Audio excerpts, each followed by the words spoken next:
Hello guys, कैसे हैं? आपके अपने YouTube channel Gokul coaching centre में आपका स्वागत है। आप देख रहे हैं कि लगातार आपका एनसीईआरटी का सीरीज लगातार चल रहा है। लगातार एनसीईआरटी चल रहा है। कैसे हैं आप लोग?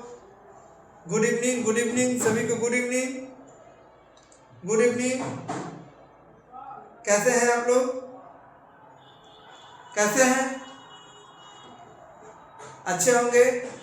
बहुत अच्छी से तैयारी आप लोग की चल रही है। बहुत अच्छा आप लोग का रिस्पांस है हमारे चैनल के प्रति, हमारे प्रति और एनसीईआरटी के प्रति। ऐसे ही जुड़ते रहिए और स्टडी करते रहिए, ठीक है। देख रहे हैं कि आज हम लोग पढ़ेंगे वनस्पति के बारे में। आज पढ़ रहे हैं। वीडियो क्लियर है? हम लोग वनस्पति के बारे में पढ़ रहे हैं, ठीक है।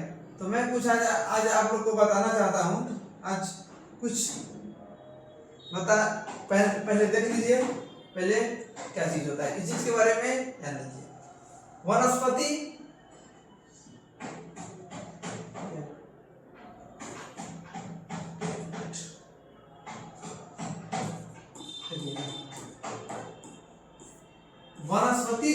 जो है, ठीक है, वनस्पति डिपेंड किस पर करता है? तो वनस्पति डिपेंड करता है पहला तापमान। किस पर? तापमान पर। दूसरा किस पर? तो वर्षा पर। तीसरा मिट्टी पर, ठीक है। चौथा जलवायु पर और पांचवा ऊंचावच यानी ऊंचाइयों पर। इस सारा के अनुसार वनस्पति आपको चेंज देखने को मिलेगा। वनस्पति सबसे ज्यादा वहीं देखने को मिलेगा जहाँ वर्षा ज्यादा होगा। जैसे कि आपने देखा है, और इससे पहले जो भी चैप्टर आप पढ़े हैं थोड़ा प्रॉब्लम भी है, फिर भी आपके लिए कुछ ना कुछ तो करना पड़ेगा।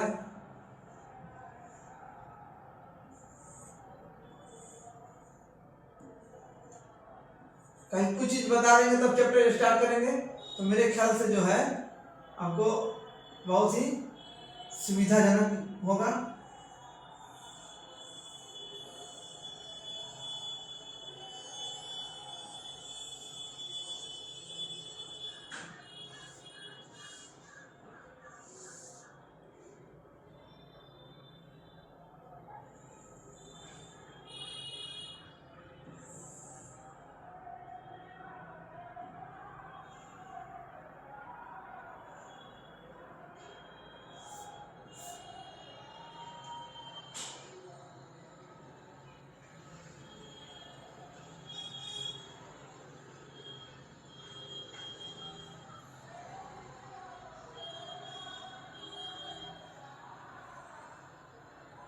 इसको देख लीजिएगा, ठीक है। इसको देखिए, ये जो है इसके बारे में काफी आप लोग पढ़े हैं। देखिएगा कि यहाँ का जो कंडीशन है वो यहाँ नहीं है। दोनों में ऊंचाई में भी भिन्नता है। कहाँ से? समुद्र तल से ऊंचाई में भिन्नता आपको देखने को मिलेगा। क्या मिलेगा? भिन्नता देखने को मिलेगा। समुद्र तल से भिन्नता मिलेगा। इसका कारण क्या है कि जैसे जैसे ऊंचाई बढ़ता जाएगा वर्षा में कमी होगा। क्या होगा? वर्षा में कमी। ऊंचाई बढ़ने पर क्या होगा? ऊंचाई बढ़ने पर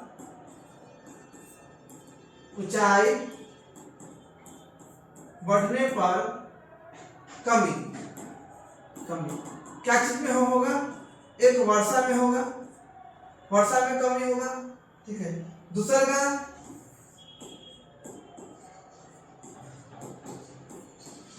तापमान में भिन्नता देखने को मिलेगा। तीसरा मिट्टी अलग मिलेगा। चौथा जलवायु में भी परिवर्तन देखने को मिलेगा। ऊंचाई के अनुसार ऊंचाई बढ़ने में समय कमी होगा।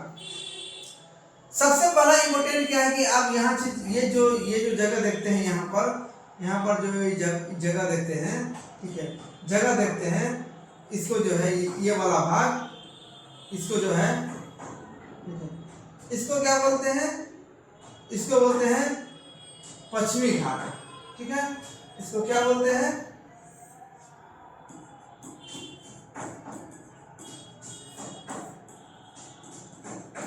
पश्चिमी घाट, ठीक है। इसको क्या बोलते हैं,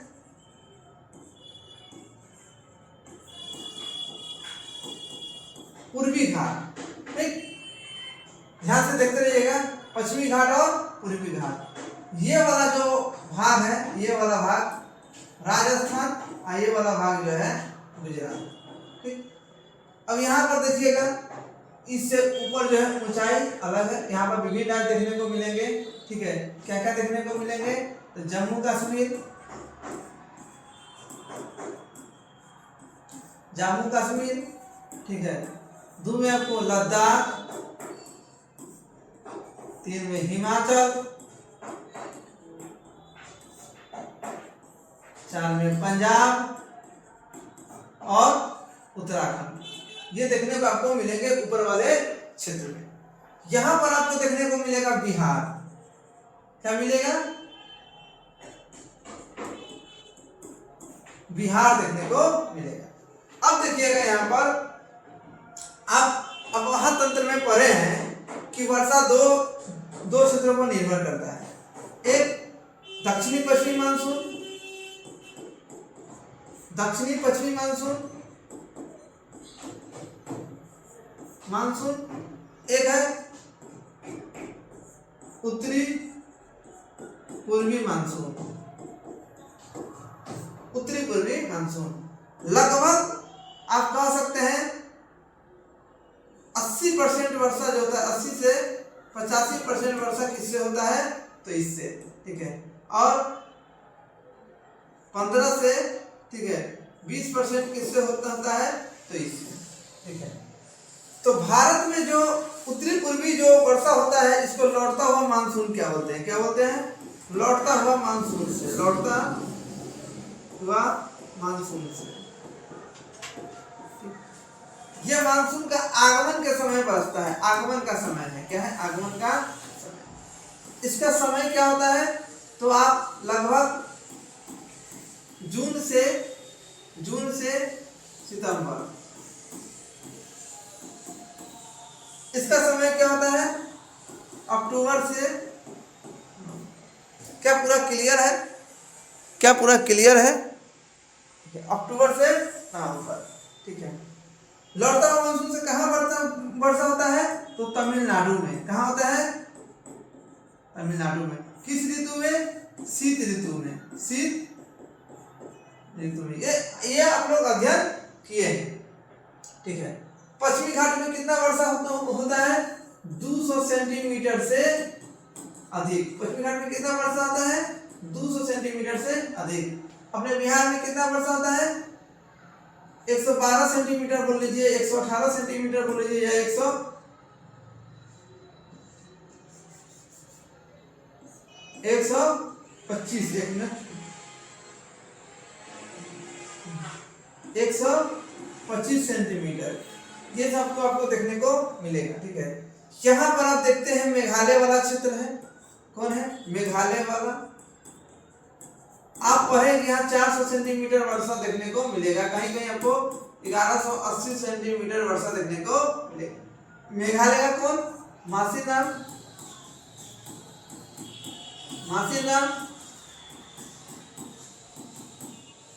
चिरापुंजी। कौन सा पहाड़ी का नाम लेंगे तो आपको जो है, यहाँ पहाड़ी कौन है, तो खासी पहाड़ी है। कौन पहाड़ी है, खासी पहाड़ी। किसका भाग है, तो ये सब प्रायद्वीपीय पठार का भाग है। किसका भाग है, प्रायद्वीपीय पठार का भाग है। दूसरा चीज आप देखते हैं, दूसरा में ऐड करते हैं, देखिएगा,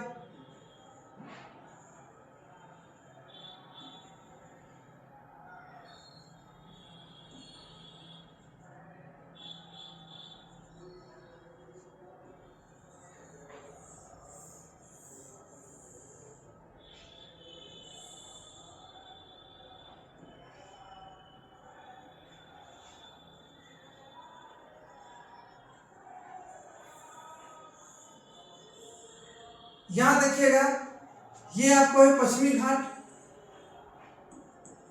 पश्चिमी घाट, यहां पर आपको जो है 200 सेंटीमीटर से अधिक वर्षा देखने को मिलेगा। कितना? 200 सेंटीमीटर से अधिक वर्षा। क्या मिलेगा? 200 सेंटीमीटर से अधिक वर्षा। यहाँ पर कौन वन पाया जाएगा? सदाबहार वन।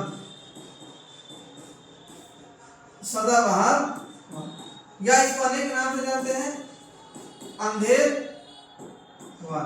ठीक है। उसके बाद भारत में अधिक, ये ऊपर में जाइएगा, ऊपर में, ठीक है, ऊपर में जाइएगा, एक ये वाला जो क्षेत्र है यहाँ पर मैंग्रोव वन। मैंग्रोव वन, ये वाला भाग है राजस्थान और गुजरात का लेकर, यहाँ पर कटीले वन। क्यों? क्योंकि यहाँ 50 सेंटीमीटर से क्या होता है? कम वर्षा होता है, कम वर्षा होता है, कम वर्षा होता है। यहाँ पर जाइएगा, शंकुधारी वन। शंकुधारी वन, ठीक है। यहाँ भी आपको 50 से कम वर्षा मिलेगा, लेकिन क्षेत्र कैसा है? क्षेत्र कैसा है? तो शीत वाला क्षेत्र है। क्या क्षेत्र है? शीत वाला क्षेत्र है। यह क्या है? ये गर्म वाला क्षेत्र है। पूर्वी घाट में लगभग 200 सेंटीमीटर वर्षा को देखने को मिलेगा, लगभग 200 सेंटीमीटर। तो यहाँ कहीं कहीं आपको सदाबहार वन देखने को मिलेगा। ठीक। अब यहाँ पर आपको याद रखना है, यहाँ पर जो ये क्षेत्र बिहार, झारखंड, मध्य प्रदेश, उत्तर प्रदेश, तो यहाँ पर अधिकांश में आपको पतझड़ वन देखने को मिलेगा। पतझड़ वन। क्यों? 100 से 200 सेंटीमीटर वर्षा होता है। ठीक है। यहाँ पर भी आपको कटीले वन देखने को मिलेगा। कौन वन? कटीले वन। कटीले। तो भारत में देख रहे हैं, स्थान चेंज के अनुसार विभिन्न प्रकार की जो है क्या है, वन में परिवर्तन होते जा रहे हैं। वर्षा के अनुसार वन में परिवर्तन होते जा रहे हैं। तो आज इसी के बारे में हम लोग विस्तार पूर्वक पढ़ेंगे कि भारत में किन किन क्षेत्रों में वन की क्या कंडीशन है, क्या क्या स्थिति है, और कौन वन में कौन से वृक्ष पाए जाते हैं, कौन से जानवर पाए जाते हैं, और उनकी क्या क्या विशेषताएं हैं, वो चीज आज हम लोग अध्ययन करेंगे। ठीक है। तो ये अध्ययन करेंगे। जैसे कि चैप्टर को शुरू करते हैं, हम लोग चैप्टर को शुरू करते हैं।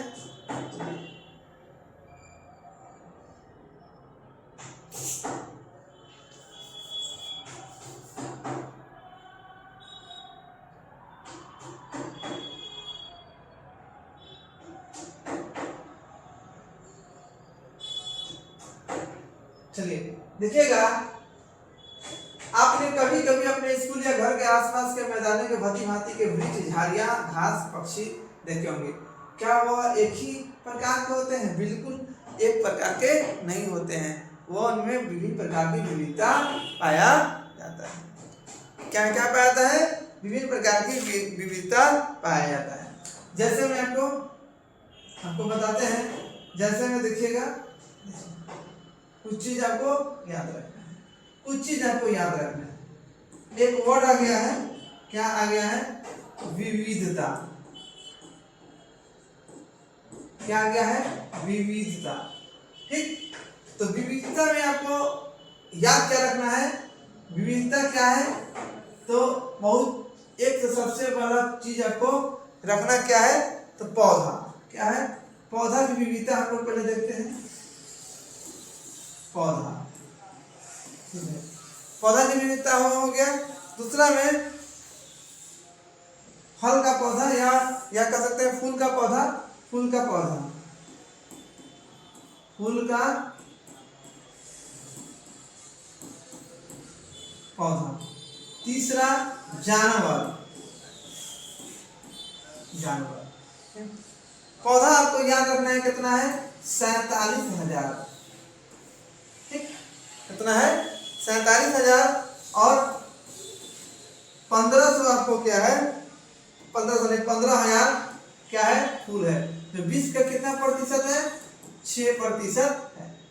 9000 आपका क्या है, जानवर के प्रकार है। यह विविधता है, ठीक है। विविधता में भारत का स्थान देखेंगे, विविधता में ये जो नोट कर लीजिएगा, विविधता में, ठीक है, भारत का स्थान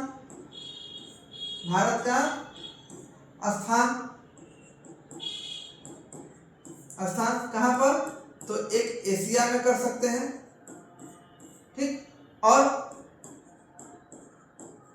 भारत का स्थान विश्व में कर सकते हैं, किसमें, विश्व में। तो जिसको विविधता में बोलते हैं, एशिया में कैवा स्थान है, तो चौथा स्थान है, कैवा स्थान है, चौथा।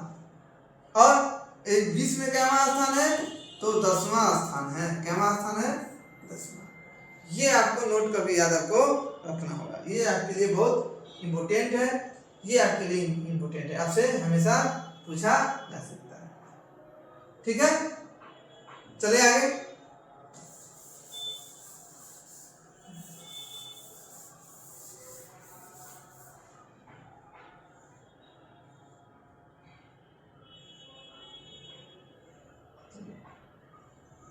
चीज को देखिएगा,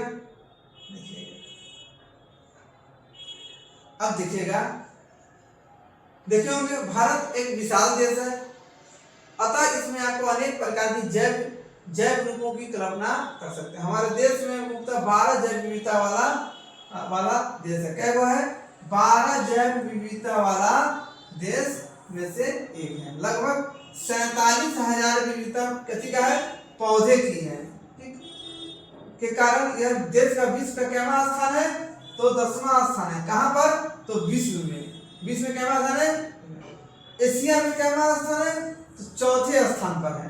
भारत में लगभग 15,000 प्रकार के क्या पाए जाते हैं, फूल, जो कि विश्व के कुल के कितना प्रतिशत है, 6% है। इस देश में बहुत से बिना फूल के पौधे हैं, जैसे कि आप फॉर्म देखिएगा। इंपॉर्टेंट चीज क्या आ गया, इंपॉर्टेंट चीज थोड़ा सा चीज को देखते चलिएगा।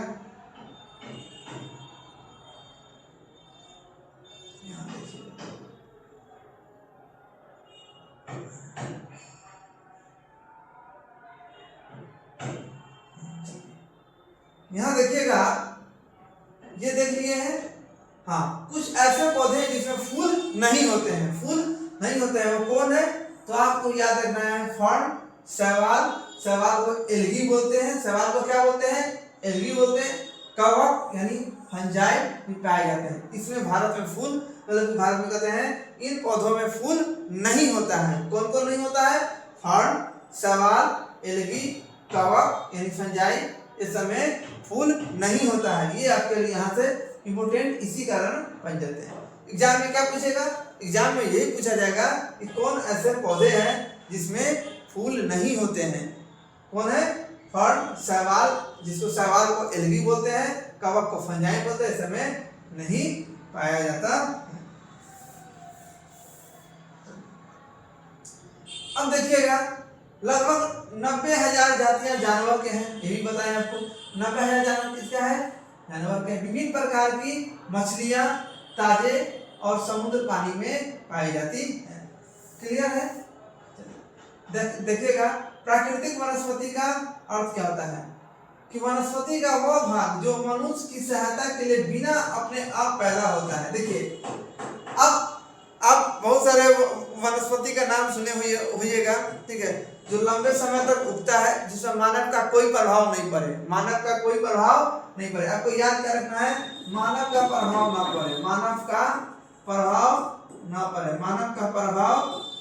न पड़े, उसको क्या बोल सकते हैं, अक्षत वनस्पति। क्या बोल सकते हैं, अक्षत वनस्पति। तो इसी का नाम चेंज कर सकता है प्राकृतिक वनस्पति। क्या चेंज कर सकता है, प्राकृतिक वनस्पति,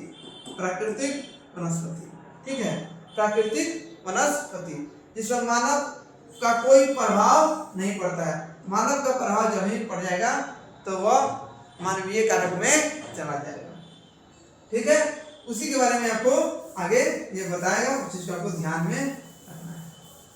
ठीक है, देखिए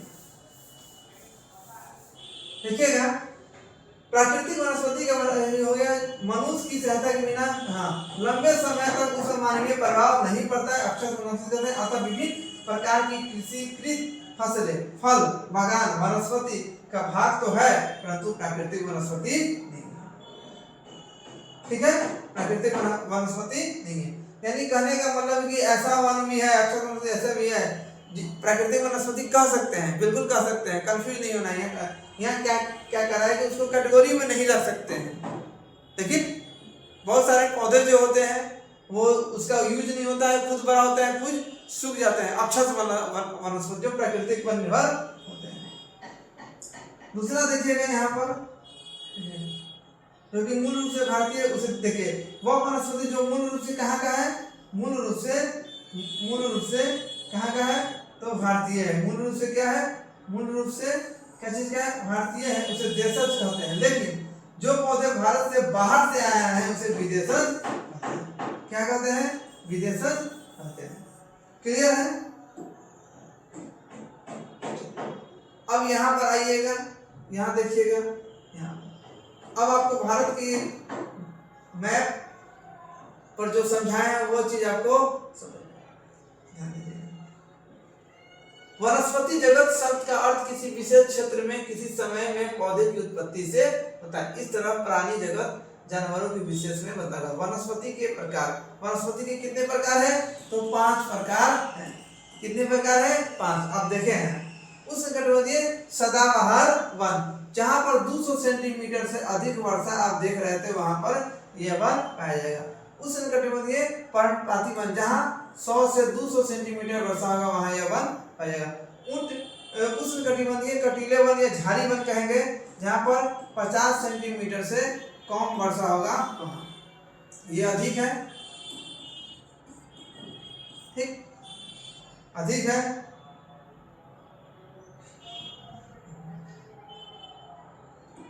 अब देखिए पर्णपाती वन, जो पहाड़ी क्षेत्र जो ऊपर के देखे थे, जिसको हम लोग शंकुधारी वन का नाम दे दिए थे, शंकुधारी वन। ठीक, मैंग्रोव वन, पश्चिम बंगाल वाला क्षेत्र, गंगा ब्रह्मपुत्र जो डेल्टा वाला क्षेत्र, वहां मैंग्रोव वन, जिसको झाड़िये वन के भी नाम से जाने जाते हैं।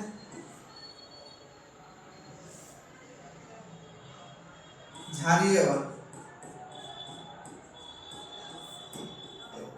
झाड़िये वन, इसको जो है अंधेर वन के भी नाम से जाने जाते हैं, अंधेर वन। ठीक है, इसको जो है पर्णपाती को किन किन नाम से जाना जाए, एक तो पतझड़ वन के नाम से जाना जाता है, पतझड़ one, monsoon one, monsoon one. अंधेर वन को, इसको वर्षा वन के नाम से भी जाना जाता है, वर्षा वन के भी नाम से जाना जाता है। ठीक है, तो विभिन्न प्रकार के नाम है, लेकिन आपको काम उतना ही है जो आपको बताया गया है। क्लियर है, इस चीज को आप याद रखिएगा, चीज को आप याद रखिएगा। अब हम लोग चलते हैं ऊपर। ठीक है, देखिएगा इसमें जो है, इसमें क्या क्या इंपोर्टेंट है उस चीज को नोट डाउन करते चलिएगा। उस लिए वर्षा वन या सदाबहार वन, पहले तो इसका नाम आप माइंड में रखिएगा, वर्षा वन बोले या सदाबहार वन, सदाबहार वन। क्लियर है। देखिएगा ये पश्चिमी घाटों में, पहले ही बताएंगे 200 सेंटीमीटर वर्षा कहाँ होता है। एक आप देखे थे, ये वाला क्षेत्र था, और ये जो आप भारत के जो ये वाला क्षेत्र जो देखे हैं, ये वाला क्षेत्र, ये 2 जगह जहाँ है 200 सेंटीमीटर से वर्षा होता है। यहाँ भी 200 सेंटीमीटर होता है और यहाँ भी 200 सेंटीमीटर होता है। तो वहीं पर कहाँ कौन सा वन पाया जाएगा, वहीं पर सदाबहार वन पाया जाएगा। कौन सा वन पाया जाएगा, वहीं पर सदाबहार वन पाया जाएगा। क्लियर है। अधिक वर्षा वाले क्षेत्रों में, जैसे कुछ क्षेत्र का नाम दिया हुआ है लक्षद्वीप, अंडमान निकोबार, ठीक है, अंडमान निकोबार, असम के आगे पूर्वी क्षेत्र में, असम के उत्तरी भाग, तमिलनाडु के तट, ठीक है, तो आप नोट डाउन कर सकते हैं, नोट डाउन कहाँ कहाँ वन पाए जाते हैं। तो पहले आप जो है इसको जो है एक में जो सदाबहार वन जो है बहार वन, एक में आप लिख सकते हैं, एक में आप लिख सकते हैं क्या, पहला जो है आप दे सकते हैं पश्चिमी घाट,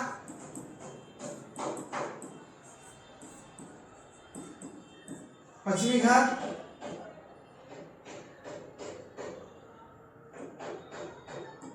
पश्चिमी घाट।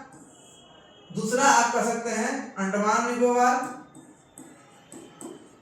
Andaman Nicobar, red colour sheet, चलिए अंडमान निकोबार। तीसरा कर सकते हैं असम, चौथा कर सकते हैं लक्षद्वीप, लक्षद्वीप, ठीक है, और तमिलनाडु, क्या है तमिलनाडु। यहाँ पर सदाबहार वन पाया जाता है, ठीक है, सदाबहार वन पाया जाता है। इस वन का खासियत क्या है, इसके वृक्ष का ऊंचाई जो है 7 मीटर होता है और होर लगा रहता है कि हम अपनी ऊंचाई को बढ़ाएं, अपनी ऊंचाई को बढ़ाएं, ठीक है। जैसे रोजवुड, मोहिगनी, आबूनस, ये सब जो है सदाबहार वन की झाड़ियां हैं, वनस्पतियां हैं। इसी चीज के बारे में हम लोग अभी देखेंगे, क्लियर है। जहाँ पर 200 सेंटीमीटर से अधिक वर्षा होता है, थोड़े समय के लिए शुष्क ऋतु भी आती है। क्या आती है, शुष्क ऋतु भी पाई जाती है। इसमें क्या होता है, शुष्क ऋतु आने पर जितना भी जो वृक्ष अपना पत्ता गिरा देता है, लेकिन इतने अधिक प्रकार के वनस्पति होने के कारण वहां जो है पतझड़, पत्ता गिराने का कोई प्रभाव नहीं पड़ता है, ठीक है। देखिएगा 7 मीटर ऊंचाई होता है, होर लगा रहता है कि हम अपनी ऊंचाई बढ़ाएं, उससे अधिक बढ़ाएं। इस वन में एक दूसरे से आगे बढ़ने की होर रहता है वनस्पति में, तो बढ़ाते बढ़ाते अपनी ऊंचाई क्या करता है, 7 मीटर कर लेता है, ठीक है। चूंकि यह क्षेत्र वर्ष भर गर्म तथा आर्द्र रहता है, अतः यहाँ हर प्रकार की वनस्पति पाई जाता है। देखिए हर प्रकार की वनस्पति पाई जाता है, इसी कारण जो है यहाँ पतझड़, जैसे एक किस्म का पौधा रहेगा तो उन्हें पत्ता गिर जाएगा तो हम लोग कहेंगे पेड़ में पत्ते नहीं, पतझड़ है। लेकिन अधिक प्रकार के जब पत्ते होंगे, मतलब वृक्ष होंगे, तो कोई एक पत्ता गिरा देगा, 10 पत्ता नहीं गिरा हुआ है, तो उसको पता नहीं चलेगा कि वन में पत्ता गिरा है कि नहीं गिरा है। वही बात ये कह रहा है।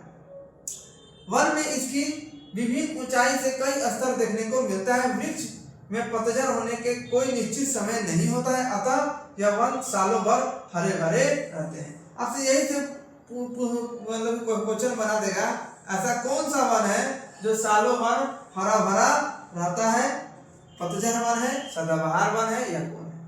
या सदाबहार वन में पेड़ अपनी ऊंचाई कितना बना रहता है, 60 मीटर, ठीक है। कहा कि सदाबहार वन शुष्क ऋतु में भी पाई जाती है, कुछ समय के लिए, गर्मी कहिए या आर्द्र कहिए, ऐसा मौसम भी आता है, लेकिन ऐसा अनुभव आपको गिरते हुए नहीं दिखेगा, क्योंकि विभिन्न प्रकार की वनस्पतियां इसमें पाई जाती है।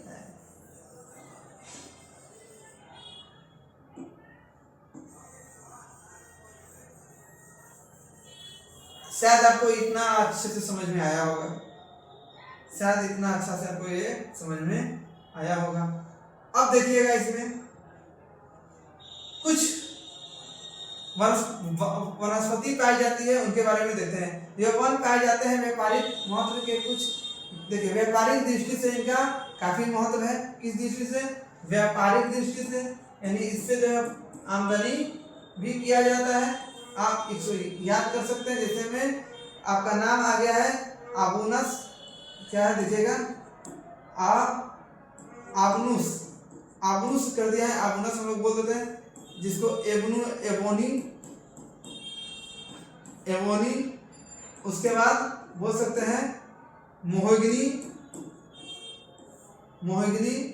रोजवुड,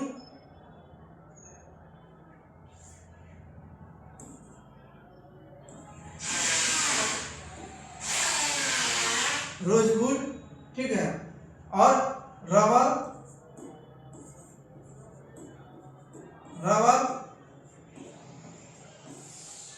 सिंकोना, ये सब वनस्पति कहाँ पाया जाता है, तो पाया जाता है कहाँ पर, तो आपको सदाबहार वन में। कहाँ पाया जाता है, सदाबहार वन, सदाबहार वन, सदाबहार वन। आपको इसका ट्रिक क्या याद रखना है, आपको याद रखना है, याद करने का RAM, ये आपको याद रखना है। देखिएगा, R से इंपोर्टेंट है रोजबुल, A से आबूनस, ठीक है, एवरी, मो से मोहिगनी, 3 को, और फिर रबर और सिंकोना, ठीक है। राम, राम आपको याद रखना है, रोजवुड, आबूनस, मोहिगनी और सिंकोना, रबर, ये सब क्या है इसके। क्लियर है, यहां तक समझ रहे होंगे, शायद क्लास समझ में आ रही होगी। तो आगे तो हम वीडियो को लाइक जरूर करें, सब्सक्राइब जरूर करें, ठीक है, लाइक और सब्सक्राइब जरूर करें।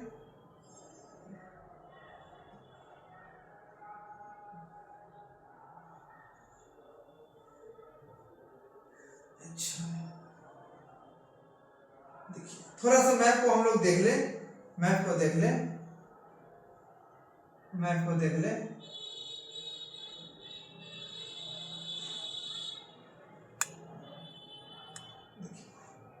मैप को देख ले थोड़ा, ये देख रहे हैं ऊपरी वाली भाग है, इस विभिन्न कलर के विभिन्न चीजों से दर्शाया गया है। जैसे में ये देख लीजिए, ये जो कलर आपको दिया गया है, ये कलर जो दिया गया है, ये वाला कलर जो दिया गया है, ये क्या है, सदाबहार वन, जिसको आप अभी देखे हैं अंधेर वन, अंधेर वन कर सकते हैं। वर्षा कितना होता है, 200 सेंटीमीटर से अधिक। ये वाला भाग देख रहे हैं, ये वाला भाग रेड कर देते हैं, ये वाला भाग देख रहे हैं, ये वाला भाग, ये वाला भाग, ये क्या है, जहां 200 सेंटीमीटर से अधिक वर्षा होता है। असम का नाम आप अभी सुने हैं, असम, ठीक है। कहने को मेघालय भी आ सकता है, मेघालय भी आ सकता है, जितना मेघालय आ सकता है, और बहुत सारे नाम हैं, बहुत सारे नाम हैं। जैसे मैं आपको हम बता दें, यहाँ पर हमको मिजोरम, मिजोरम, मणिपुर, नागालैंड, नागालैंड, त्रिपुरा, यहाँ पर त्रिपुरा, इस समय 200 सेंटीमीटर से अधिक वर्षा होता है, यहाँ पर सदाबहार वन पाए जाते हैं। क्लियर है, समझ रहे हैं। उसके बाद देखिए पूर्वी घाट का कुछ वाला भाग यहाँ पर सदाबहार वन का क्षेत्र ये भी है, और पश्चिमी घाट का ये क्षेत्र क्या है, सदाबहार वन वाला क्षेत्र है। क्लियर है, समझ रहे हैं आप, चीज को देख रहे हैं। तो इस ये जो मैप जो दिया गया है, अब उसका सेकंड देखिएगा क्या है, उस में पर्णपाती वन, पर्णपाती वन यानी उसको कह सकते हैं वर्षा वन, पतझड़ वन, पतझड़ वन या मानसून वन, क्या बोल सकते हैं, मानसून वन। यहाँ पर क्या होता है, 100 से 200 सेंटीमीटर वर्षा होता है, 100 से 200 सेंटीमीटर वर्षा होता है। इनका क्षेत्र देख लीजिए, ठीक है, इनका क्षेत्र देख लीजिए व्हाइट कलर का। सबसे ज्यादा क्षेत्र जो है वनस्पति का, सबसे ज्यादा क्षेत्र जो देख रहे हैं वनस्पति का किसका है, तो इसी का है।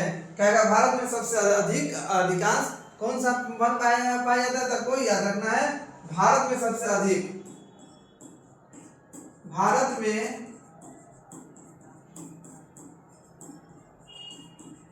सबसे अधिक पतझड़ वन का विस्तार है, पतझड़ वन का विस्तार है, पतझड़ वन का विस्तार है, पतझड़ वन का विस्तार है। भारत में पहला स्थान किसका है, तो पतझड़ वन का है। आपको यह सर्वाधिक क्षेत्रफल में कौन पाया जाता है, पतझड़ वन। कौन सा पाया जाता है, सर्वाधिक क्षेत्रफल पर, आपको याद रखना है, सर्वाधिक क्षेत्रफल पर, कौन, सर्वाधिक,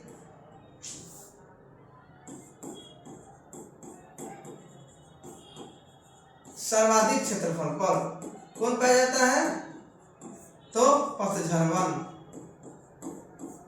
एकदम याद रखिएगा। क्लियर है।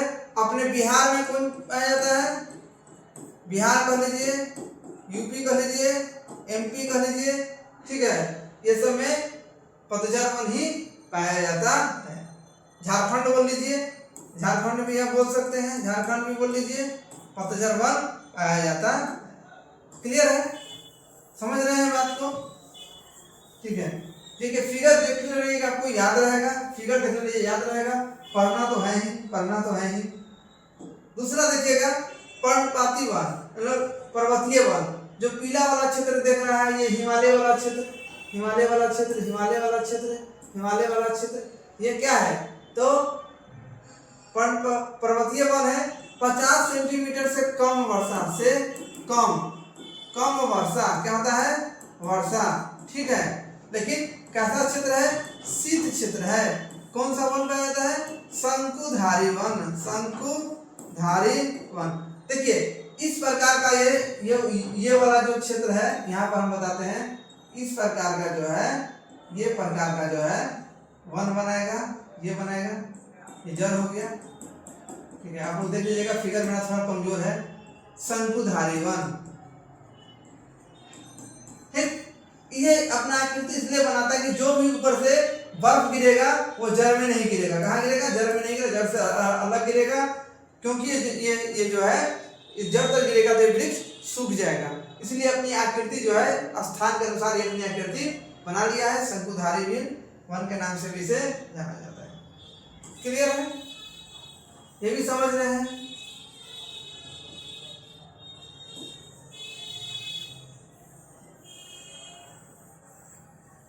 चलिए अब देखिएगा यहाँ पर मैंग्रोव वन। मैंग्रोव वन में देख रहे हैं जो पानी वाला क्षेत्र है, ये वाला क्षेत्र है, ये वाला क्षेत्र है, और ये वाला क्षेत्र है, ये वाला क्षेत्र, ये नहीं, ये ऊपर वाला क्षेत्र नहीं, ये वाला क्षेत्र आप रख सकते हैं। ठीक है, मैंग्रोव वन यहाँ से यहाँ पाया जाता है। आपको याद होगा कि गंगा प्लस ब्रह्मपुत्र जो डेल्टाई वाला क्षेत्र है, कौन वाला क्षेत्र? डेल्टाई वाला जो क्षेत्र है, डेल्टाई वाला जो क्षेत्र है वो आपके है। ठीक है, लगभग 10% से कम भी यह पाया जाता है। क्षारीय वन के नाम से भी इसे जानते हैं, क्षारीय वन के नाम से जानते हैं। यहीं पर सुंदरी वृक्ष, सुंदरवन डेल्टा, आप नाम सुनिएगा, सुंदरवन डेल्टा, सुंदरवन डेल्टा यहीं पर पाया जाता है। विश्व का सबसे बड़ा डेल्टा है जो गंगा नदी पर है और पश्चिम बंगाल में है। कहाँ है? पश्चिम बंगाल और बांग्लादेश में कुछ इसका भाग रहता है। कोई याद रखना है, समझ रहे हैं? क्लियर है? अब देखिएगा, अब यहाँ पर आप देखिएगा, यहाँ पर उष्णकटिबंधीय कटीले वन, जहाँ पर व्हाइट कलर का जो दिख रहा है, ये वाला भाग कौन है? राजस्थान, ये वाला क्षेत्र क्या है? गुजरात। यहाँ पर क्या है? 50 सेंटीमीटर से कम वर्षा होता है। क्या होता है? 50 सेंटीमीटर से कम वर्षा होता है, इसलिए जो है कटीले वन आपको, कांटा वाला वन आपको देखने को मिलेगा। जो भी कांटा वाला वन है अधिकांश उसी क्षेत्र में देखने को मिलेगा। लगता है कि फिगर को आप समझ के होंगे। यहीं पर अंडमान निकोबार का बात किया था, अंडमान निकोबार यही है। अंडमान निकोबार पर सदाबहार वन, अंडमान निकोबार वन या लक्षद्वीप है, सदाबहार वन। ठीक है, यहाँ पर हमको तमिलनाडु दिखेगा, तमिलनाडु सदाबहार वन। कौन वन? सदाबहार वन। ठीक, तमिलनाडु दिखेगा, लक्षद्वीप हो गया।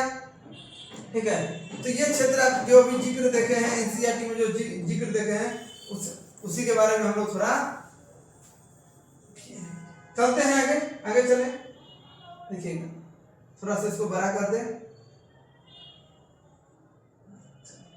थोड़ा सा बड़ा कर दे।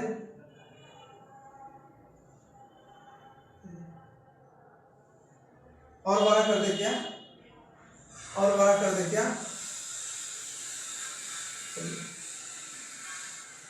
ये देखिएगा, क्या वीडियो क्लियर है? वीडियो क्लियर है?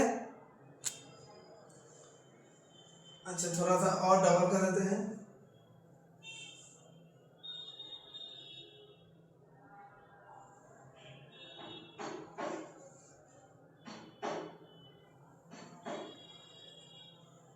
अब आपको देखने को क्लियर दिखेगा, क्लियर दिखेगा, देखिएगा।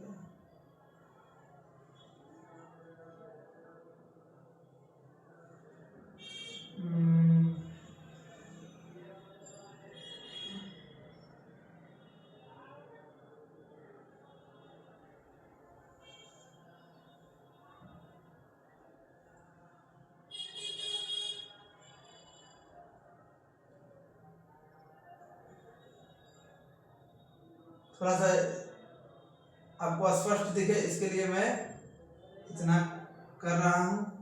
अब लगभग स्पष्ट दिखेगा। अब क्या है, अब स्पष्ट दिखेगा। चलिए अब दिखेगा, इस चीज को देखिएगा, देखिएगा। अब यहाँ पर आप लोग देखिएगा इन वनों में समान रूप से किस वन का वध कर रहा है, किस वन का बात कर रहा है। अच्छा देख लेते हैं, देख लेते हैं। अंगूर, बंदर, हिरण, क्षेत्र,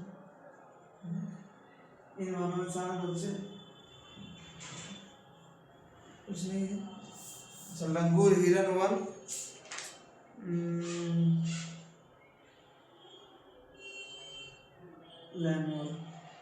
चलिए सदाबहार वन के ही बात कर रहा है। इस पर जो है थोड़ा कटा हुआ है, इसी को याद रखिएगा, सदाबहार वन, ठीक, इसको याद रखिएगा। तथा इन वनों में मुख्य रूप से पाए जाने वाले जानवर कौन है, इससे क्वेश्चन बना है टीआर 3 में 2 में क्वेश्चन बना है। कौन कौन पाया जाता है, हाथी, बंदर, लेमूर और हिरण। एक सींग वाला गौंड, एक सींग वाला गौंड असम और पश्चिम बंगाल के दलदली क्षेत्रों में मिलते हैं। यानी आपको याद रखना है कौन कौन है, आपको याद रखना है तो हाथी है, ठीक है। दूसरा क्या है, दूसरा क्या है, लेमूर, लेमूर बंदर की ही तरह होता है। तीसरा आपको आ गया बंदर। चौथा आ गया आपको एक सींग वाला गौंड, एक सींग वाला गैंड, ठीक है, गैंडे, ठीक। उसके बाद हिरन, ये सब सदाबहार वन में पाया जाता है, सदाबहार वन में पाया जाता है, ये आपको याद रखना है, ठीक है। उसके बाद एक चीज क्या है इंपॉर्टेंट, यहाँ देखिएगा जो फिगर में दिखाया जा रहा है, वेल का अधिकतम ऊंचाई क्या होता है, वृक्ष का अधिकतम ऊंचाई क्या है, 60 सेंटीमीटर होता है। इससे अधिक सदाबहार वन की पेड़ की ऊंचाई नहीं होता। ये स्टेटमेंट में आपसे पूछ सकता है, कथन में पूछ सकता है। क्या पूछ सकता है, कथन में पूछा जा सकता है। जो AR की सही व्याख्या वाला आता है उसमें आपसे पूछा जा सकता है, इसको आपको याद रखना है, ठीक है। उसके बाद देखिएगा कई प्रकार के पक्षी भी पाए जाते हैं, जैसे में पक्षी में आपको याद रखना है चमगादड़, और कई रंग बिरंगे वाले जीव पाए जाते हैं, कई रंग बिरंगे वाले जीव पाए जाते हैं। क्लियर है, अब देखिएगा। अच्छा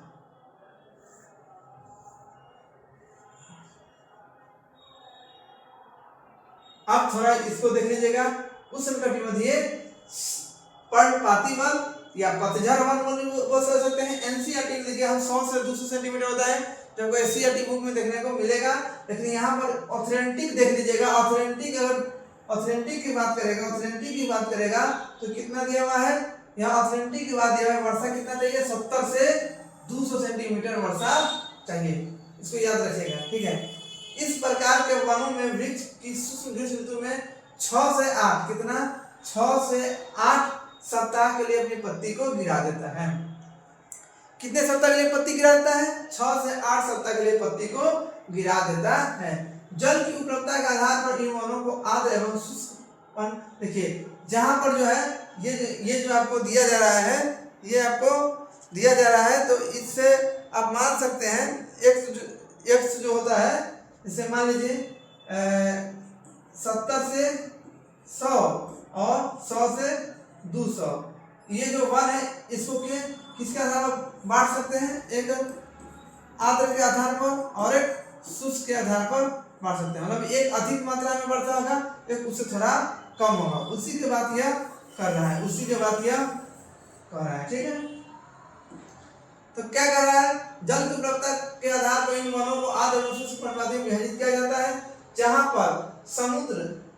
पर नम्र पर्णपाती वन को नम्र पर्णपाती वन उन क्षेत्रों में पाया जाता है जहां पर 100 से 200 सेंटीमीटर वर्षा होती है। यानी क्या कह रहा है, जहां 100 से 200 सेंटीमीटर वर्षा होगा वहां कौन नम्र पर्णपाती वन, ठीक।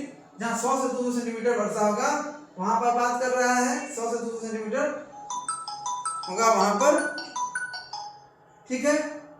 उसके बाद देखिएगा जहां पर 70 से 100 वहां जाएगा शुष्क पर्णपाती वन। एक मिनट लाइन में पढ़िएगा आप लोग, देखिए तले। हेलो, हाँ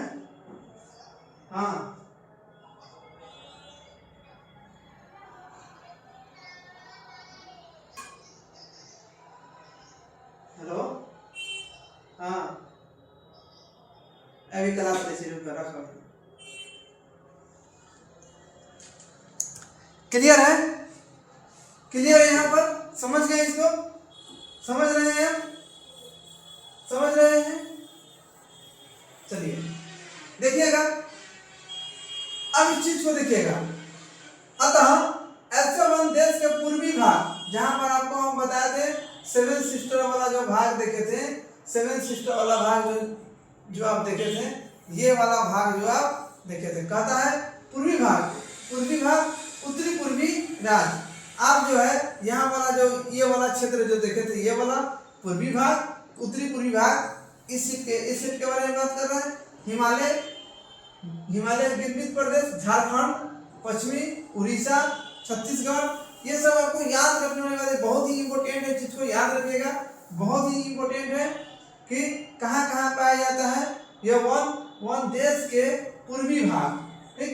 पहला एक में पूर्वी भाग, इसको नोट डाउन कर लीजिएगा, कौन भाग?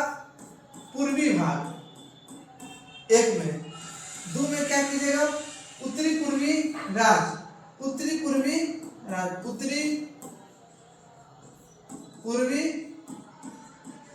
राज्य, ठीक है। तीन में देखिएगा पश्चिमी उड़ीसा, क्या है?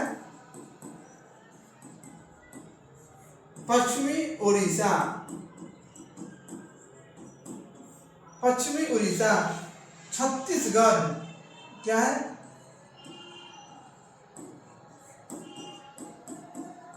छत्तीसगढ़। उसके बाद पश्चिमी घाट के पूर्वी ढाल, ठीक है। 5 में याद रखिएगा पश्चिमी घाट के पूर्वी ढाल, पश्चिमी घाट के पूर्वी ढाल। एक है हिमालय के गिरपित क्षेत्र, हिमालय के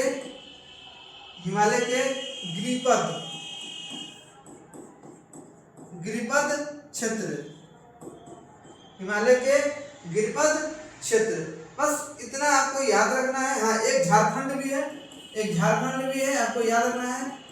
एक झारखंड जो हम बताए थे, झारखंड भी है, ठीक है। यहाँ पर जो है आपको कौन सा वन, यहाँ पर आपको सारा जो देख रहे हैं तो कौन सा वन? पतझड़ वन। जितना जो आप देख रहे हैं, ये जो देख रहे हैं कौन सा है? पतझड़ वन, ठीक है। इसके दो भाग आप देख लिए, दो भाग देख लिए, इसको याद रखना है। एक याद रखना है, कितना है? 100 से 200, इसको क्या बोलते हैं? नम पर्णपाती, ठीक। एक क्या देख लिए हैं? एक आप देख लिए हैं कौन? एक आप देख लिए हैं 70 से 100, इसको बोलते हैं शुष्क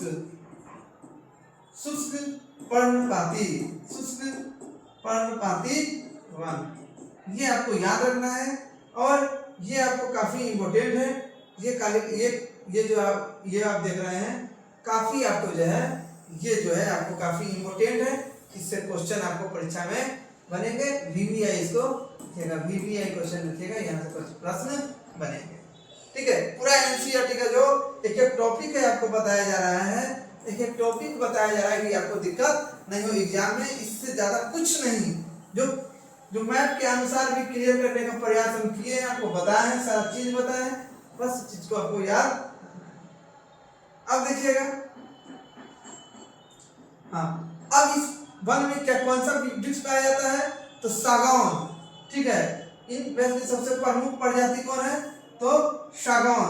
लेकिन बांस, साल और शीशम, ठीक है, बांस, साल और शीशम, ठीक है, यानी ठीक है, इस आपको याद रखिएगा, बांस, साल और शीशम सबसे इम्पोर्टेंट है, सबसे इम्पोर्टेंट है। आपको कौन कौन वन पाया जाता है इसको थोड़ा नोट डाउन कर लीजिए। अगर वन के बारे में पूछेंगे, वन के बारे में, कौन सा वन, पतझड़ वन, वन के बारे में पूछेंगे तो पहले आपको लिखना है सबसे प्रमुख सागौन है। क्या है, सागौन सबसे प्रमुख है, सबसे प्रमुख है सागौन।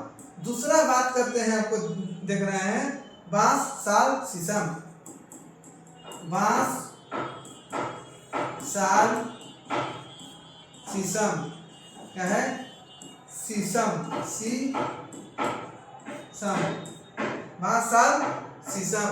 और देखिएगा यहाँ पर, और देखिएगा यहाँ पर, यहाँ देखिएगा, बांस, साल और शीशम, ठीक है, बांस, साल और शीशम, ठीक है, ये सब ये वन आपके लिए इम्पोर्टेंट है। उसके बाद देखिएगा, उसके बाद देखिएगा, उसके बाद देखिएगा यहाँ पर देखिएगा, इन जंगलों में पाए जाने वाले जानवर प्रायः, यहाँ से क्वेश्चन बने हैं, सींग, कौन सा बने हैं, सींग, ठीक है, सुअर, हिरन, हाथी आदि प्रकार के पाए जाते हैं। विविध प्रकार के पक्षी जैसे छिपकली, सांप, कछुआ यहाँ पाए जाते हैं। ये आपके लिए काफी इम्पोर्टेंट है, काफी इम्पोर्टेंट है, इस चीज को आप देख लीजिएगा। और इसको नोट, अगर आप अपने नोटबुक में नोट करते हैं तो बेहतर ही बहुत अच्छा आपको ये एक बूस्टर की तरह फायदा करेगा, एक बूस्टर की तरह फायदा करेगा, ठीक है। देखिएगा, कटीले वन या झाड़िये वन, पतझड़ वन, अच्छा एक पहाड़ी वन छुटा हुआ है, ठीक है, ये पढ़ लेते तब उसके बाद उसको भी देख लेंगे। कटीले एवं वन, झाड़िये वन, जहाँ पर 70 सेंटीमीटर से कम वर्षा होता है वहां पर इन्हीं 50 सेंटीमीटर बताए, यानी हम एससीईआरटी का भी डाटा बता देते हैं, याद रखिएगा, 70 सेंटीमीटर से कम जो वन होगा वहां पर, ठीक है। कैसा वन होगा, वर्षा कम होगा था, कटीला वाला वन होगा। और इस वन के उत्तरी पश्चिमी भाग, जहाँ पर राजस्थान, गुजरात, अपनो राजस्थान, गुजरात, ठीक है, ये आपको देखने को मिलेगा, ठीक है, राजस्थान, गुजरात, राजस्थान, छत्तीसगढ़ और मध्य प्रदेश, उत्तर प्रदेश, ठीक है, और हरियाणा के अर्ध शुष्क क्षेत्र में, ठीक है, सम्मिलित है। तो कौन कौन है, एक बार सही से देख लीजिएगा, इसको एक बार सही से देख लीजिएगा। राज्य का नाम आपसे पूछता है, राज्य का नाम पूछेगा कि कहाँ कहाँ पाया जाता है, तो पहला आपको याद रखना, ये वन जो है उत्तरी पश्चिमी भाग में पाया जाता है। एक तो ये आपके लिए इम्पोर्टेंट है, उत्तरी पश्चिमी भाग। दूसरा आपके लिए इम्पोर्टेंट क्या होगा, दूसरा इम्पोर्टेंट है इसमें गुजरात, राजस्थान, छत्तीसगढ़ और मध्य प्रदेश, ठीक है, उत्तर प्रदेश, हरियाणा को हाईलाइट कर लीजिएगा, यहाँ से क्वेश्चन आपको बनने को काफी संभावना है। हरियाणा बहुत ही इम्पोर्टेंट है, हरियाणा और उत्तर प्रदेश और मध्य प्रदेश, ठीक है, मैं और मध्य प्रदेश, यहाँ पर है छत्तीसगढ़। ये जो इम्पोर्टेंट है, क्योंकि अधिकांश हम लोग पढ़ते हैं कम वन, तो गुजरात और राजस्थान माइंड में बसा रहता है, लेकिन छत्तीसगढ़ और यहाँ पर मध्य प्रदेश और उत्तर प्रदेश और हरियाणा के बारे में नहीं आता है। तो ये आपको याद रखना है, मुख्य रूप से आपको जो है, प्रमुख रूप से आपको याद रखना है, प्रमुख रूप से याद रखना है। तो मध्य प्रदेश, MP, ठीक है, छत्तीसगढ़, उसके बाद हरियाणा,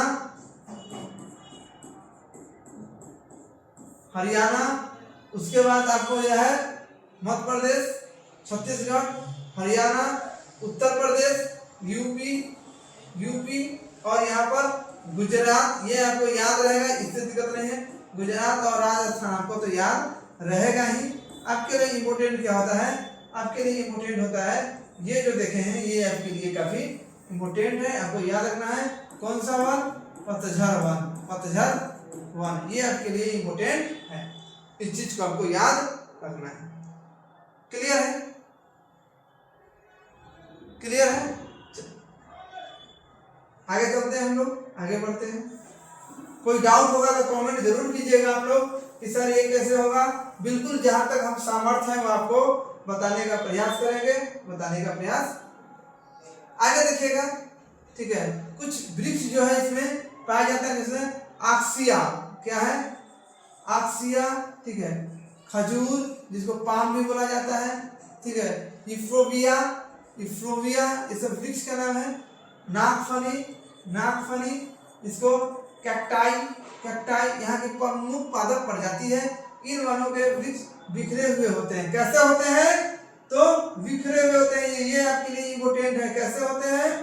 तो बिखरे हुए होते हैं। ये आपके क्या है? बिखरे हुए होते हैं। वृक्ष कैसे होते हैं? बिखरे हुए होते हैं। इनकी जड़ लंबी, जड़ कैसी होती है? जड़ लंबी तथा जल की तलाश चारों ओर फैली करते हैं। पतिया प्रायः छोटी होती है। ये भी आपको याद रखना है। पतिया क्या होती है? पतिया प्रायः, पतिया प्रायः क्या होती है? छोटी होती है। पतिया प्रायः छोटी होती है, ठीक है। जिसमें वाष्पीकरण कम से कम हो सके। शुष्क भागों में झाड़ियां और कटीले पादप पाए जाते हैं। याद रखिए कौन कौन वृक्ष पाया जाता है? अक्सिया, खजूर और पाम। अक्सिया, खजूर और पाम, ये सब याद रखिएगा। अक्सिया, खजूर और पाम, ठीक है। इफ्रोबिया तथा नागफनी, कैक्टाई यहाँ प्रमुख प्रदान पाए जाते हैं। ये बिखरे, इस वन की खासियत क्या है? इनके वृक्ष बिखरे होते हैं। कैसे होते हैं? बिखरे होते हैं। जड़ लंबी होती है लेकिन पत्ती की साइज छोटी होती है। क्योंकि छोटी इसलिए होती है क्योंकि वाष्पीकरण की दर कम हो सके, जिससे नमी जो क्योंकि जल की होड़ लगी रहती है, जल की मात्रा कम मिलती है, ज्यादा वाष्पीकरण होगा तो जल में भी समस्या होगी। क्लियर है? यहाँ तक समझ गए? यहाँ तक समझ गए? यहाँ तक क्लियर है? क्लियर है? आगे हम लोग चलते हैं। यहाँ देख रहे हैं आप लोग,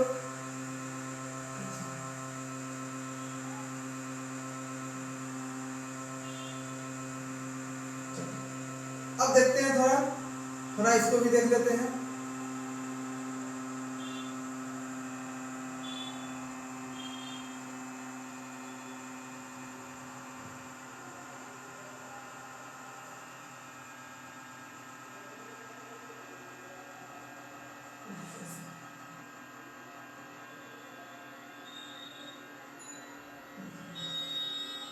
अब देखिएगा यहाँ पर चीज को देखिएगा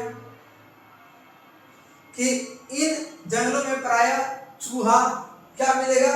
चूहा, खरगोश, लोमड़ी, भेड़िया, शेर, सिंह, जंगली गधा, घोड़ा, ऊंट पाया जाता है। इससे आपको TR4 में क्वेश्चन बनने को बनेगा। क्या बनेगा?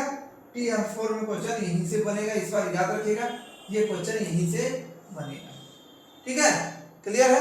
अब देखिएगा पर्वतीय वन, तो देख लेते हैं। पर्वतीय क्षेत्रों में तापमान की कमी एवं ऊंचाई के साथ साथ प्राकृतिक वनस्पति में भी अंतर दिखाई देता है। बिल्कुल, जैसे जैसे तापमान में अंतर होगा तो वनस्पति में अंतर होगा और वर्षा में भी अंतर होगा। ठीक है? देखें, वनस्पति जिस प्रकार का अंतर हम उष्णकटिबंधीय प्रदेशों में टुंडा की ओर देखते हैं, उसी प्रकार अंतर पर्वतीय भागों में ऊंचाई के साथ साथ देखने को मिलता है। ठीक है?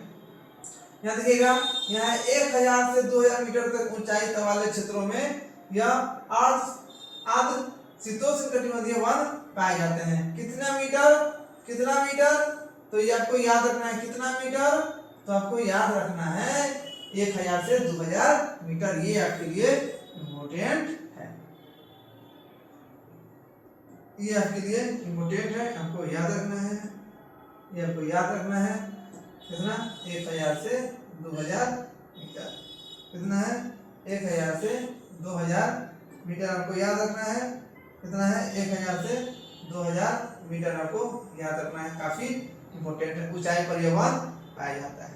उसके बाद देखिएगा इन चौड़ी इन चौड़ी पत्ती वाले, देखिए इनकी पत्ती क्या होती है, विशेषता क्या है, विशेषता क्या है, इनकी पत्ती की विशेषता क्या है, यह देखिएगा इनकी पत्ती की विशेषता क्या है। पत्ती कैसी होती है, चौड़ी होती है। पत्ती कैसी होती है, चौड़ी होती है, आपको याद रखना है। ओक, ठीक है, चेस्टनट जैसे वृक्ष की प्रधानता होती है। अब यहाँ देखिएगा कि 1500 से 3000 मीटर की अधिक ऊंचाई के बीच शंकुधारी वन पाए जाते हैं। कितना, 15000 से 3000 मीटर के बीच शंकुधारी वन पाए जाते हैं। दो चीज आपको याद रखना है, ठीक है। देखिएगा आपको जो है 1000 से 2000 मीटर जो लिखे हैं, यह देखिएगा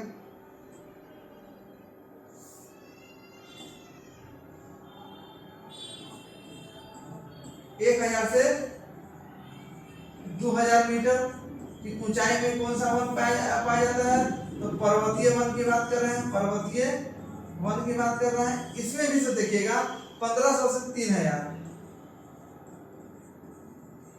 मीटर की ऊंचाई पर जो है, ठीक है, शंकुधारी वृक्ष, कौन वृक्ष, जिससे आपको हम पहले ही बता दिए हैं, शंकुधारी वृक्ष पाया जाता है। कौन वृक्ष, शंकुधारी वृक्ष पाया जाता है। ये आपको याद रखना है, ये आपको याद रखना है। इस चीज के बारे में क्लियर है, आप समझ रहे होंगे आपको। चलिए अब यहाँ बात है हम लोग, और नीचे नहीं ना, देखिए यहाँ इस फिगर को देख के भी समझ सकते हैं, फिगर को देख के भी समझ सकते हैं कि ये देखिए, ये इसकी आकृति देखिए, जैसे जैसे ऊंचाई बढ़ रहा है कैसा बना लिया, तो इसी प्रकार में आपको बताए हैं, ये अपना आकृति बना लेता है। क्यों बना लेता है कि जितना भी बर्फबारी होगा ऊंचाई पर अधिक मात्रा में, वो जड़तर क्या करेगा, जड़तर बर्फ नहीं गिरेगा, जड़तर बर्फ गिरेगा तो वो सूख जाएगा। यही ऊंचाई बढ़ता है, कितना, 1000 से 1000 मीटर के।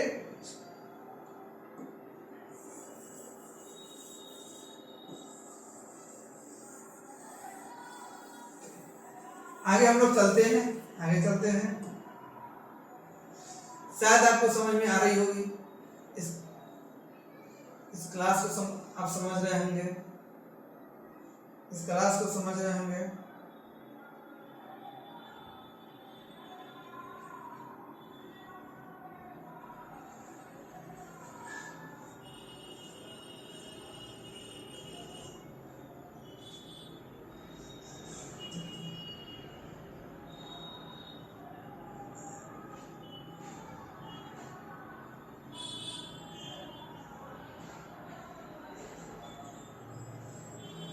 क्लियर है, क्लियर दिख रहा है क्या, क्लियर दिख रहा है। चलिए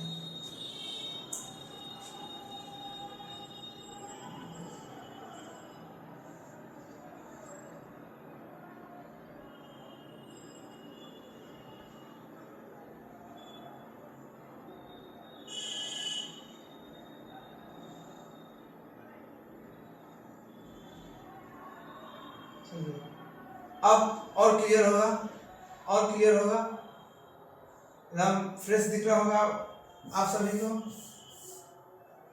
चलिए देखिएगा, वृक्ष जैसे चीड़ यानी पाइन, देवदार, सिल्वर, फॉर, स्प्रूस, सीडर आदि पाए जाते हैं। ये सब आपको बार-बार बता रहे हैं, हर वृक्ष का आपको इस चीज नोट कर लेना है, ठीक है। सीडर आदि पाए जाते हैं। यह प्रायः हिमालय की दक्षिणी और उत्तरी पूर्वी भाग में अधिक ऊंचाई वाले भागों में पाए जाते हैं। अधिक ऊंचाई पर शीतोष्णकटिबंधीय घास के मैदान पाए जाते हैं, प्रायः 3600 मीटर से अधिक ऊंचाई पर। ये आपको याद रखना है, कितना, ये आपको याद रखना है, प्रायः कितना, 3600 मीटर अधिक पर ऊंचाई पर कटिबंधीय वन तथा घास के मैदान के साथ अल्पाइन वनस्पति, कौन वनस्पति, अल्पाइन वनस्पति से पाई जाती है, मिलती है। सिल्वर फॉर जूनिपर, पाइन एवं बर्च, ये आपको याद रखना है, ये आपको आपके लिए इम्पोर्टेंट है, बर्च, ये आपको फंसाएगा, बर्च, ठीक है। पाइन और बर्च वनस्पति पाया जाता है। चलिए उसका देखिएगा, ठीक है। जैसे जैसे हिमरेखा के निकट पहुंचते हैं इन वृक्षों का आकार छोटे होते जाते हैं, अतः झाड़ियां के रूप के बाद यह अल्पाइन घास के मैदान में विलीन हो जाते हैं। इनका उपयोग ऊंचाई पर घास भी नहीं मिलेगा, ठीक है। इनका उपयोग गुज्जर जो हिमाचल प्रदेश की जनजाति है, बक्कर वाला हिमाचल प्रदेश की, घुमक्कड़ जाति द्वारा, घुमक्कड़ जातियों द्वारा पशुचारण के लिए किया जाता है। अधिक ऊंचाई वाले भागों पर मौस और लीचे नामक घास पाता है। मौज और लीचे नामक घास टुंडा वनस्पति का ही एक भाग है। मौस और लीचे ये आपको याद रखना है, ये भी बहुत इम्पोर्टेंट। इन वनों में प्रायः कश्मीरी कौन सा जानवर पाया जाता है? कश्मीरी महामृग, कश्मीरी महामृग पाया जाता है। पहला बच्चा चितारा, हिरन, जंगली भेड़, ठीक है, खरगोश, तिब्बती बरसिंघा, याक, हिम तेंदुआ, गिलहरी, रीछ, ठीक है, आइबेकस, कहीं कहीं लाल पांडा, ये भी इम्पोर्टेंट है। ये क्या है? लाल पांडा घने बालों वाली भेड़, घने बालों वाली भेड़ तथा बकरियां पाई जाती है। ये चीज बहुत ही आपके लिए इम्पोर्टेंट है, इस चीज को आपको याद रखना है। ये चीज को रिपीट करते रहिएगा, एक बेहतरीन नोट डाउन स्टार मार्क करके लिखते रहिएगा, क्योंकि आगे आपको यही से काम देने वाला है। मैंग्रोव वन, जिसको जो आपको सुंदरवन डेल्टा जब देख रहे हैं, जिसकी वृक्ष छोटी होती है, ये समुद्र से आने वाली तूफान की गति को कम करने का मेन काम करती है, जो हवा की रफ्तार को कम कर देती है। यह वनस्पति तटीय क्षेत्रों में पाया जाता है। कौन से क्षेत्र में पाया जाता है?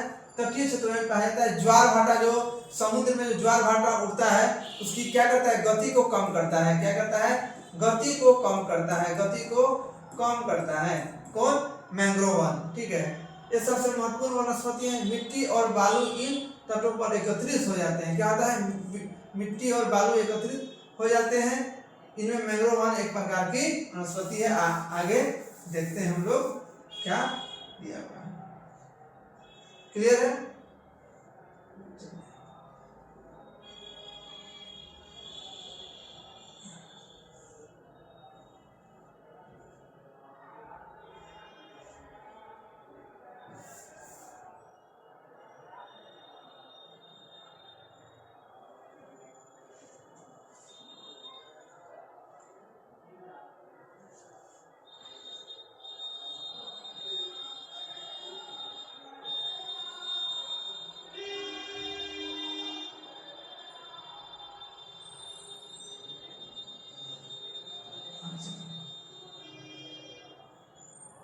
अब हम लोग देखते हैं, पहले ऊपर से आते हैं तब उस चीज को देखेंगे। क्लियर है? आशा करते हैं कि फ्रेश दिख रहा होगा। देखिए, वनस्पति जिसमें पौधे की जड़ पानी में डूबी रहती है। गंगा, ब्रह्मपुत्र, महानदी, कृष्णा, कावेरी और नदियों की डेल्टा। तो कौन ज्यादा महत्वपूर्ण क्या क्या चीजें, ये नोट डाउन कर लीजिएगा, थोड़ा रेड कलर कर देते हैं, ठीक है। कौन गंगा, ब्रह्मपुत्र, महानदी, गोदावरी, कृष्णा और कावेरी का जो डेल्टाई भाग है, ठीक है, उस पर ये वनस्पतियां मिलता है। डेल्टाई प्रदेशों में मिलता है, आपको याद रखिएगा। ठीक, कौन सा वृक्ष पाया जाता है? सुंदरी वृक्ष, ठीक है। ज्यादा का डेल्टा गंगा ब्रह्मपुत्र का जो डेल्टा है उस भाग में पाया जाता है, जिसमें मजबूत लकड़ी प्राप्त होती है। नारियल, तार और कोयला, देखिए, नारियल, तार और कोयला, ये बहुत ही इंपोर्टेंट है। नारियल, तार और कोयला। एंगार के वृक्ष इन भागों में पाए जाते हैं, ठीक है। उसके बाद इन क्षेत्रों में रॉयल बंगाल टाइगर प्रसिद्ध है। रॉयल बंगाल टाइगर पश्चिम बंगाल में जो आपको है बंगाल टाइगर, वो प्रसिद्ध है। इनका दृश्य कछुआ, मगरमच्छ, घड़ियाल एवं कई प्रकार के सांप भी पाए जाते हैं। तो ये आपको याद रखना है, इस चीज को आपको याद रखना है, ठीक है। थोड़ा हाथ में दर्द है, इसलिए थोड़ा मेटाने में दिक्कत हो रहा है, फिर भी आपको क्लास ले रहे हैं, क्योंकि रेगुलर एनसीईआरटी चलाने का जो वादा किए हैं वो आपका चल रहा है। बस आप अपने फर्स्ट चैनल लाइक और सब्सक्राइब जरूर करें और जितना मेहनत किया जा रहा है उसका फल आप जरूर दें, ठीक है। यदि वनस्पति और जानवर धरती के अदृश्य हो जाए तो क्या मनुष्य और उन अवस्थाओं को जीवित रह पाएगा? जैव विविधता, देखिए एक दूसरे पर हर चीज निर्भर है, मानव और प्रकृति और जानवर कहीं न कहीं एक दूसरे से सब संबंध रखते हैं। सबके को रहना जरूरत है पृथ्वी पर, अगर हमारे जैव मंडल को बचाना है तब। देखिएगा वनस्पति की भांति ही, ठीक है, भारतीय विभिन्न प्रकार के वन्य प्राणी की संपत्तियां में धनी है, जहाँ जीवों की कुल संख्या 90,000 आपको बताया है प्रजाति, जब देश के 2000 से अधिक, क्या है 2000 से अधिक, ध्यान दीजिएगा 2000 से अधिक, देखिएगा 2000 से अधिक, इस चीज को ध्यान दीजिएगा 2000 से अधिक, 2000 से अधिक आपको पढ़ना है, 2000 से अधिक पक्षियों की प्रजातियां पाई जाती है। यह कुल विश्व के 13% भाग है, पहले बताएं। यहाँ मछली की प्रजाति कितना है 2546, मछली की कितना प्रजाति है 2546, जो विश्व के लगभग 12% है। मछली की प्रजाति कितना है 2546, किसका कितना प्रतिशत है तो 12% है। भारत में विश्व के 5 से 8% तक उभयचर, कितना 5 से 8% उभयचर सरीसृप जो रेंगने वाला होता है वो स्तनधारी जानवर भी पाए जाते हैं। एकदम स्टार मार करके नोट डाउन कर लीजिएगा जो आपको हम बता रहे हैं, क्योंकि ये क्वेश्चन अगर स्टेटमेंट अगर किसी एग्जाम में देता है तो यहीं से क्वेश्चन बनेगा, इसको नोट डाउन कर लेना है। अब देखिएगा स्तनधारी जानवरों में हाथी, ठीक है, हाथी सबसे अधिक महत्वपूर्ण है।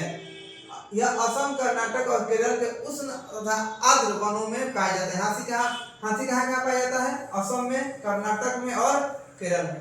कोई पूछेगा हाथी सबसे ज्यादा कहाँ पाया जाता है? असम, कर्नाटक और केरल। हाथी कहाँ पाया जाता है? असम, कर्नाटक और केरल के उष्ण तथा आर्द्र वनों में पाया जाता है। कहाँ? हाथी देखिएगा, जरूरत तो नहीं है अभी लिख लीजिए। हाथी कहाँ? केरल, कर्नाटक, कहाँ? कर्नाटक, असम, इस सब में हाथी मिलता है। हाथी मिलता है। एक सींग वाला गौंड, खास करके असम में एक सींग वाला गौंड कहाँ मिलता है? ये आपको याद रखिएगा। एक सींग वाला गौंड कहाँ मिलता है? तो असम में। कहाँ मिलता है? तो असम में एक सींग वाला गौंड। अब देखिएगा पश्चिम बंगाल और असम के दलदली क्षेत्रों में रहते हैं कक्षकरण तथा थार मरुस्थल में जंगली गधे। अब कोई पूछेगा जंगली गधा कहाँ पाया जाता है? जंगली गधा आपको याद रखना है, रहता है ये जो है कक्षकरण थार मरुस्थल में पाया जंगली गधे मिलते हैं, और साथ साथ क्या मिलते हैं? ऊंट भी। कक्षकरण में क्या क्या मिलता है? कक्षकरण में आपको कक्षकरण में आपको याद रखना है प्लस मरुस्थल में क्या चीज मिलता है? कक्षकरण में और मरुस्थल में क्या चीज मिलता है? तो पहले आपको याद रखना है, ठीक है, ये कक्षकरण में मिलता है जंगली गधा,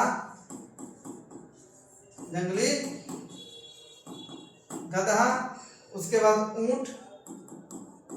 ऊंट प्रायः मिलते हैं। क्लियर है? समझ गए होंगे ये सब चीज। देखिए एक एक लाइन आपको चीज को तोड़ के समझाया जा रहा है ताकि जो है आपको दिक्कत ना हो। उसके बाद देखिएगा भारतीय भैंस, नीलगाय, ठीक है, चरसिंगा, छोटा मृग यानी गैजल याद है, तथा विभिन्न प्रकार की जाति वाले हिरण आदि कुछ अन्य जानवर हैं जो भारत में पाए जाते हैं। यहाँ बंदरों में भी अनेक प्रजातियां पाई जाती हैं भारत में। भारत में वन सुरक्षा अधिनियम, ये जो दिया हुआ है वन सुरक्षा अधिनियम 1972। मैं एक चीज सोचा हूँ आप लोग के बीच कर रहा हूँ कि ज्योग्राफी का जितना भी इम्पोर्टेंट सन ईस्वी है मैं एक वीडियो में एक साथ खत्म कर सकता हूँ। बस आप मुझे कहें कि सर इस वीडियो की जरूरत है, आप बता दीजिए। वन जीव बोर्ड अधिनियम, जो मतलब टाइगर वाला है वन संशोधन अधिनियम, ठीक है, जैव विविधता, प्रथम पृथ्वी सम्मेलन, द्वितीय जो है कोटो प्रोटोकॉल, सब आपको जो है बता देंगे। खाली आप एक बार कमेंट कीजिए कि हाँ सर इसका क्लास बना दीजिए, बिल्कुल उसका क्लास हम बनाएंगे, लेकिन जब तक कहिएगा नहीं तब तक नहीं बना पाएंगे, ठीक है। जो एनसीईआरटी में वही पढ़ाएंगे, उससे बेसी हम नहीं पढ़ा पाएंगे। थोड़ा सा जो है इसको छोटा कर देते हैं, इसको जो है समझने के लिए थोड़ा सा देखिएगा, इस चीज को देखिएगा थोड़ा सा। भारतीय प्राचीन समय से अपने मसालों और जड़ी बूटियों के लिए विख्यात है। आयुर्वेदी में लगभग 2000 पादप, आयुर्वेदी में कितना, आयुर्वेदी में लगभग देखिएगा 2000 पादपों का वर्णन है। कम से कम 500 तो नियंत्रण प्रयोग में आते हैं, मतलब 2000 प्रकार के हैं, लेकिन प्रयोग में कितना रहा है 500। विश्व के संरक्षण संघ ने लाल सूची के अंतर्गत 352 लाल सूची के अंतर्गत ऐसे जो गायब हो चुके हैं, संकटग्रस्त हैं, गायब होने की संभावना पर है, उसको 352 सूची के अंतर्गत गणना किया जा रहा है। 52 प्रजाति संकटग्रस्त है, 52 को भी संकटग्रस्त में हो चुके हैं, ये भी लाल रेड के कैटेगरी में चले जाएंगे। 49 पादप विनिष्ट हो चुके हैं, 49 पादपों का पूरा कोई नामो निशान नहीं, पूरा समाप्त हो चुके हैं। भारत में प्राय औषधियों के लिए प्रयोग होने वाले कुछ निम्नलिखित पादप भी हैं। अब देखिएगा कौन पादप का कहाँ इस्तेमाल होता है वो आपको इसमें दिया है। सर्पगंधा, यानी इसको याद रखना है, रक्तचाप के निदान के प्रयोग के लिए केवल भारत में ही पाया जाता है। यानी रक्तचाप में किसका प्रयोग किया जाता है, रक्तचाप में अश्वगंधा, ठीक है। अब देखिएगा पके हुए फल से सिरका बनाया जाता है। क्या बनाया जाता है, पके हुए फल से आपको सिरका बनाया जाता है, ये आपको याद रखना है। जो कि वायुसारी, क्या होता है, वायुसारी, मूत्रवर्धक, वायुसारी और मूत्रवर्धक, इनमें पाचन शक्ति के गुण भी पाए जाते हैं। जामुन का जो होता है बीज होता है, पका हुआ फल होता है, उसको अगर रगड़ के पीजिएगा तो क्या होगा, जो पके हुए फल से सिरका बनाया जाता है उससे वायुसारी, मूत्रवर्धक और पाचन शक्ति के गुण भी होते हैं, जो बीज से बनाए जाते हैं। किसे, बीज से बनाए जाते हैं। जो पाउडर बनता है वो किस बीमारी में, मधुमेह रोग को सहायता करता है। समझ रहे हैं ये चीज। अब देखिएगा अर्जुन, किसकी बात करते हैं, अर्जुन की बात करते हैं, अर्जुन की बात करते हैं। आप इस चीज को देखिएगा, अर्जुन की बात करते हैं, ताजा पत्ती से निकाला हुआ रस, ठीक है, दर्द के इलाज में, कोई पूछेगा किसके इलाज में, तो दर्द के इलाज में सहायता करता है। रक्तचाप, जो बीपी जो होता है, ब्लड प्रेशर, उसको नियमित बनाए रखता है। अब देखिएगा इसमें क्या कर रहा है, इसमें कह रहा है, ठीक है, इसमें कह रहा है कि देखिएगा बबूल, इसके पत्ते आंखों की फुंसी, कोई कहेगा आंखों की फुंसी लाभदायक होता है। इससे प्राय गोंद का प्रयोग, किसका प्रयोग, गोंद का प्रयोग शारीरिक शक्ति में वृद्धि के लिए, किसके लिए, शारीरिक शक्ति में वृद्धि के लिए होता है। ये भी आपके लिए इम्पोर्टेंट है। उसके बाद देखिएगा, ठीक है, उसके बाद अब हम लोग देखते हैं कि बबूल हो गया, नीम जैव और जीवाणु प्रतिरोधक है, जैव और जीवाणु प्रतिरोधक है, ये भी आपको याद रखना है। तुलसी जो होता है, ठीक है, तुलसी पादप, जुखाम और खांसी, कोई पूछेगा कि क्या, कोई पूछेगा, इस चीज को याद रखिएगा, इस चीज को याद रखिएगा, किसके लिए, तो जुखाम, ठीक है, खांसी के दवा में प्रयोग होता है, जुखाम और खांसी। अब देखिएगा इस चीज का कि कचनार, फोड़ा, जो असर जो फोड़ा फुंसी जो निकलता है ना, उसकी बात कर रहा है। जो दम्मा रोग जो होता है, दम्मा रोग, उसके लिए प्रयोग में इन पौधे की जड़, ठीक है, इन पौधे की जड़ कली पाचन शक्ति में सहायता करता है। अपने क्षेत्रों में के औषधियों के उत्पादों की पहचान करें। देखिए ये आप चीज देख लीजिएगा, ये जो हम अलग अलग कलर से जो चीज लगाए हैं, हाईलाइट किए हैं, उस चीज को आपको माइंड में रखना है, क्योंकि पूछ देगा कि रक्तचाप के लिए किस पौधा का प्रयोग किया जाता है, तो सर्पगंधा का। पके हुए फल से जो सिरका बनाया जाता है, जो वायुसारी और मूत्रवर्धक होता है, पाचन शक्ति के गुण पाए जाते हैं, किससे बनता है, तो जामुन के बीज से बनता है। इसे मधुमेह रोग को नियंत्रण किया जा सकता है। उसके बाद है अर्जुन। क्या होता है? दर्द के इलाज में होता है। दर्द के इलाज में होता है उसका जो अर्जुन के जो रस होता है, पत्ते से जो रस निकाला जाता है वो दर्द के इलाज में होता है। और रक्तचाप जो बीपी होता है उसको नियंत्रण किया जाता है। थोड़ा देर और बातें ठीक ठीक है। उसके बाद है बबूल। बबूल में क्या है? आंख की फुंसी। आंख की फुंसी, जो आंख में फुंसी निकल जाता है पतला पतला, ठीक है।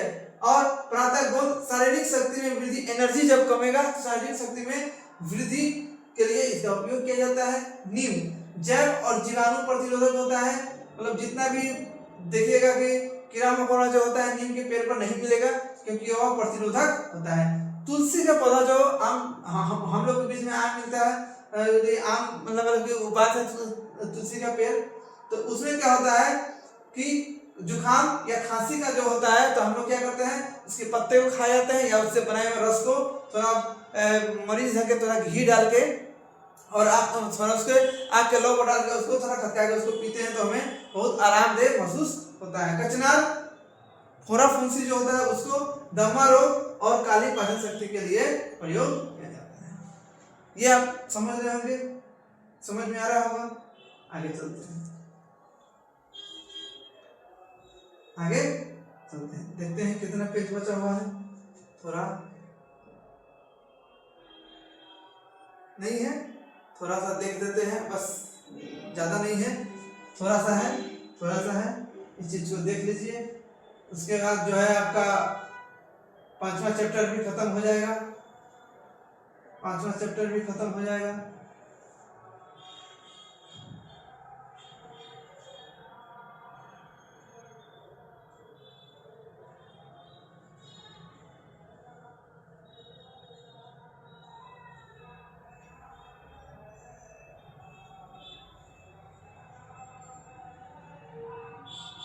चलिए अब थोड़ा सा इसको देख लीजिए। अब थोड़ा कम है, इसको देख लीजिएगा तो आपको समझ में आ जाएगा। ठीक है, बस यही है, थोड़ा सा मुख्य बात जो आपको जो है देख लेना है, बस ज़्यादा कुछ नहीं। चलिए देखिएगा, चित्र के बारे में बताने के बाद, भारत विश्व का अकेला देश है जहाँ शेर और बाघ पाया जाता है। सबसे इम्पोर्टेंट बात क्या है कि शेर और बाघ कहाँ पाया जाता है? दोनों एक साथ तो भारत में ही पाया जाता है, भारत में ही पाया जाता है। भारतीय शेरों की प्राकृतिक वास स्थल गुजरात के गिर, गिर वन अभ्यारण्य कहाँ है? गिर वन अभ्यारण्य, गिर वन अभ्यारण्य, गिर वन अभ्यारण्य, वन अभ्यारण्य, अभ्यारण्य कहाँ है? तो गिर वन्य अभ्यारण्य कहाँ है? तो गिर वन्य अभ्यारण्य गुजरात में है। गिर वन्य अभ्यारण्य गुजरात में है। ठीक है, गिर वन्य अभ्यारण्य कहाँ है? तो गुजरात में है। कहाँ है? तो गुजरात में है। आपको याद रखना है किसके लिए पाया जाता है? तो आपको याद रखना है यहाँ पर जो है बाघ के लिए पाया जाता है, शेर के लिए पाया जाता है। ठीक है, अभी चीज को देखिएगा, छोटा छोटा चीजें क्योंकि उसको बताना पड़ेगा। देखिएगा, उसका देखिएगा बाघ मध्य प्रदेश में, बाघ मध्य प्रदेश में बांधवागढ़ राष्ट्रीय उद्यान, बांधवागढ़ राष्ट्रीय उद्यान। ठीक है, बांधवागढ़ राष्ट्रीय उद्यान, राष्ट्रीय उद्यान। ठीक है, बाघों के लिए फेमस है, बाघों के लिए फेमस है। ठीक है, उसका झारखंड के पश्चिम बंगाल में सुंदरवन हिमालय क्षेत्र में पाए जाते बिल्ली जाति के सदस्य तेंदुआ भी है। यह शिकारी जानवर के मुख है। क्लियर है? देखिएगा, हिमालय क्षेत्र में पाए जाने वाले जानवर अपेक्षाकृत कठोर जलवायु सहन करने वाले होते हैं। मतलब कि यहाँ के जो जानवर है उससे कई ज्यादा जो है उसकी क्षमता होती है वहाँ के जानवरों को सहने की, तापमान क्यों? क्योंकि वो उनका जन्म ही उसी क्लाइमेट में, जलवायु में हुआ है। ठीक है, आगे चलते हैं। हिमालय क्षेत्र में पाए जाने बिल्ली, ठीक है, शिकारी जानवर के मुख है। हिमालय क्षेत्र में पाए जाने वाले जानवर अपेक्षा की कठोर जलवायु में सहन करने वाले होते हैं। जो अत्यधिक ठंड में भी जीवित रहते हैं। लद्दाख की बर्फीली ऊंचाई आपको कल पढ़े थे कि लद्दाख का जो है तापमान 22 डिग्री सेल्सियस और लद्दाख का जो द्रास क्षेत्र में -45 डिग्री सेल्सियस तापमान, उस तापमान में भी जीवित रहता है कुछ जानवर सब। देखिए अब अत्यधिक ठंड में जीवित रहते हैं। लद्दाख की बर्फीली ऊंचाई में याक पाए जाते हैं। अब पूछेगा जो लद्दाख की बर्फीली जगह है वहां कौन जानवर है, तो याक पाए जाते हैं। ठीक है, जो गुच्छेदार सींग वाले बैल जैसा जीव है। क्या है, गुच्छेदार सींग वाला बैल है, गुच्छेदार वाला जीव है जिसका भार लगभग 1 टन होता है।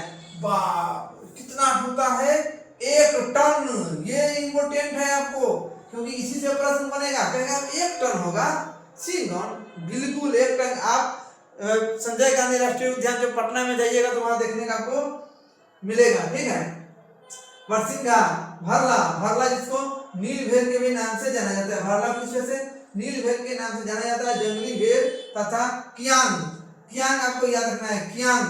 तिब्बती जंगली गधे को कियांग बोलते हैं, तिब्बती जंगली गधा को कियांग बोलते हैं। यह पाया जाता है कहीं कहीं लाल पांडा कुछ भागों में मिलता है। ठीक है, मिलता है। उसके बाद आप देखिएगा इस चीज को, देखिएगा इस चीज को देखिएगा, नदियां, झील तथा समुद्री क्षेत्र में कछुआ, मगरमच्छ, घड़ियाल पाए जाते हैं। घड़ियाल मगरमच्छ की प्रजाति एक ऐसा प्रतिनिधि है जो विश्व के केवल भारत में ही पाया जाता है। यानी कौन, घड़ियाल और मगरमच्छ सिर्फ भारत में ही पाए जाते हैं। तो कहेगा सिर्फ भारत में पाए जाते हैं, सिर्फ भारत में, सिर्फ भारत में ही मिलते हैं। कौन, तो एगो घड़ियाल पहला 1 नंबर में याद रखिएगा, घड़ियाल। ठीक है, उसके बाद आपको याद रखिएगा क्या, मगरमच्छ, मगरमच्छ। और गंगा में डॉल्फिन, जिसे सुसु के नाम से जानते हैं, डॉल्फिन भी पाया जाता है। लेकिन यहाँ पर जो आपको दिया हुआ है बस उसी के बारे में हम लोग आपको बता रहे हैं। ठीक है, फिर उससे ज्यादा नहीं, क्योंकि जो एनसीईआरटी है उसी को हम लोग स्टडी कर रहे हैं और उसी को स्टडी में हम लोग को आगे यहाँ पर देखना है। ठीक है, चलिए देखिएगा यहाँ पर देखिएगा, भारत में अनेक रंग बिरंगे पक्षी पाए जाते हैं। मोर, बतख, तोता, मैना, सारस, ठीक है, कबूतर आदि पक्षी पाए जाते हैं जो देश के केवल वनों एवं आर्द्र क्षेत्रों में रहते हैं। हमने अपनी फसल जैव विविधता पर्यावरण से चुनी है, यानी खाने योग्य पौधा को नीचे से। ठीक है, हमने बहुत से औषधि पात्रों का प्रयोग करके उनका चुनाव किया है। दूध देने वाले पशु प्रकृति द्वारा बहुत सारे जानवर में से चुने गए हैं। जानवर हमें भोजन होने, कृषि कार्य, यातायात के साधन के रूप में भी मदद करता है। बिल्कुल सही बात है। इनसे मांस एवं अंडे भी प्राप्त होता है। मछली से पौष्टिक आहार मिलता है। बहुत से कीड़े मकोड़े फसल और फलों के वृक्षों के परागण प्राप्त होता है। 1 मिनट,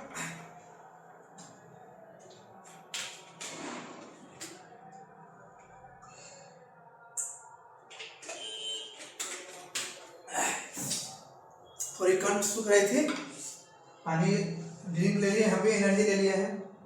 चलिए देखिएगा, आगे देखते हैं हम लोग, आगे देखते हैं। ठीक है, देखिएगा पौष्टिक आहार लेता है और हानिकारक कीड़े पर जैविक नियंत्रण रखते हैं, यानी छिड़काव के द्वारा कीटनाशक दवा का प्रयोग है। प्रत्येक प्रजाति की पारिस्थितिक तंत्र में योगदान है। ठीक है, जो हमारा पर्यावरण है सबका योगदान है। कहीं न कहीं जो हमारे फायदा है और लाभदायक है, सबका कोई न कोई इम्पोर्टेंट है। अतः इनका संरक्षण अनिवार्य है। जैसे कि पहले बताया गया है, मनुष्य द्वारा पादपों जीवों के अत्यधिक उपयोग के कारण पारिस्थितिक तंत्र असंतुलन हो गया है। यानी मानव ने विभिन्न प्रकार से जंगलों को काटना चालू कर दिया, उसके बाद जानवरों को मारना चालू कर दिया, तो हमारा क्या है, जो पारिस्थितिक जो समन्वय है, सामंजस्य है, वो प्रभावित हुआ है, जिससे बहुत सारे, ठीक है, अनहोनी घटना घटती रहती है। ठीक है, अनहोनी घटना घटती रहती है। देखिएगा लगभग 13,000, ठीक है, लगभग 13,000, कितना, 13,000 जो है प्रजातियां संकट में है। ठीक है, 20 प्रजातियां विनिष्ट हो चुकी है, यानी समाप्त हो चुकी है। बहुत सारे प्रजातियों को देखने को नहीं मिलेंगे। काफी वन्य जीव प्रजातियां भी संकट में और कुछ विलुप्त हो चुके हैं। क्लियर है? यहाँ तक देखिएगा क्लियर है? तो देखिए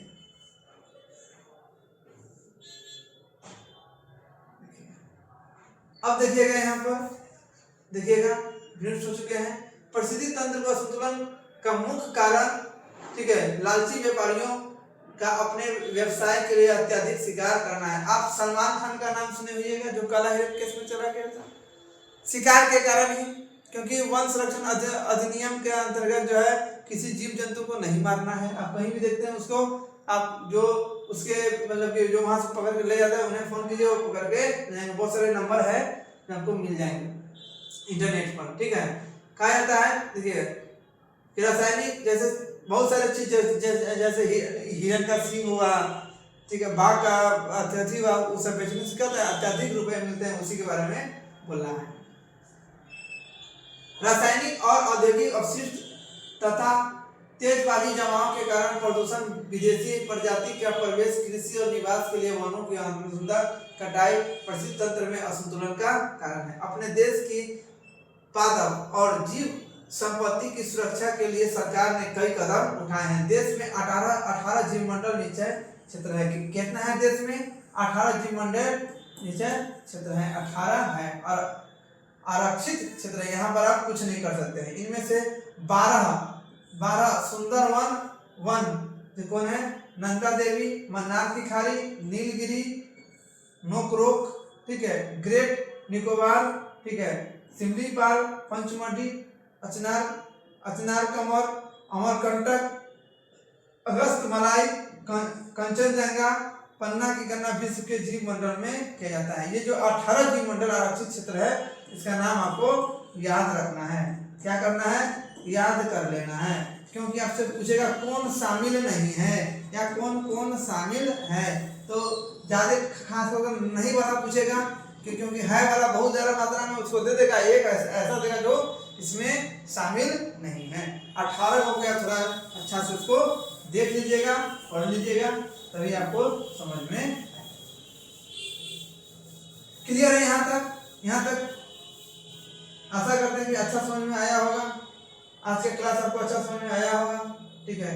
ये भारत की मैप है, भारत की मैप है। थोड़ा सा इसको डबल कर देते हैं, थोड़ा सा भारत का मैप है।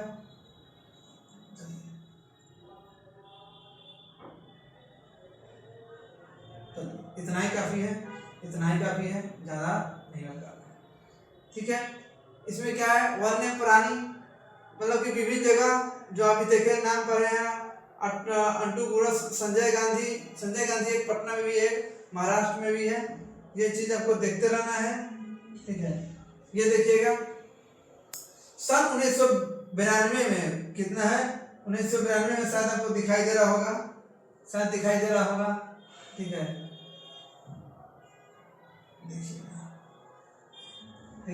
देखिएगा सन 1992 में सरकार द्वारा पादप उद्यान वित्तीय तकनीक सहायता यानी कि योजना बनाई थी। सेल संरक्षण, गौण संरक्षण, भारतीय भैंस संरक्षण, परिस्थितिक तंत्र का संतुलन बनाने की योजना बनाई है। यानी किसको संरक्षण दिया जा रहा है?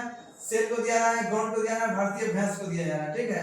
आप परिचय में भैंस आएगा तो कहेगा भैंस का संरक्षण गाँव घर में सेम मिलता है, लेकिन उसको भी संरक्षण दिया जा रहा है, ठीक है। 106 नेशनल पार्क, कितना नेशनल पार्क है? 106। 573 है वन प्राणी अभ्यारण्य, ठीक है, अभ्यारण्य। कई चिड़ियाघर इसे है। हम सभी को अपनी अति जीवित के लिए प्राकृतिक तंत्र के महत्व को समझना चाहिए, जब तब संभव है जब प्राकृतिक पर्यावरण अधिकता में पाई जाती है। ये चीज आपको याद रखना। ये जो है 18 जीव मंडल क्षेत्र आपको दे दिया गया है, ठीक है। सुंदरवन, पश्चिम बंगाल, मन्नार की खाड़ी जानते हैं, भारत और श्रीलंका के बीच में है। नीलगिरी तमिलनाडु में है, नंदा देवी उत्तराखंड में, नोकरोक मेघालय में है, ग्रेट निकोबार जो अंडमान निकोबार, मानस असम में है, सिमलीपाल उड़ीसा में, दीवान जो आप ब्रह्मपुत्र नदी की घाटी है उसे, डुब्रीगढ़ कन्याकुमारी, अगस्त मलाई तमिलनाडु में, कंचनजंगा पंचमुखी मध्य प्रदेश में, ठीक है, अमरकंटक मध्य प्रदेश में, कच्छ गुजरात में, ठंडा रेगिस्तान लद्दाख में, और शेष कचलम ये चल जाएगा हिमालय क्षेत्र में, और पन्ना मध्य प्रदेश में। क्या है? 18 जीव मंडल आरक्षित क्षेत्र है, आपको याद कर जाना। इससे प्रश्न निश्चित है कि बनेंगे, निश्चित है कि इससे प्रश्न बनेंगे। क्लियर है।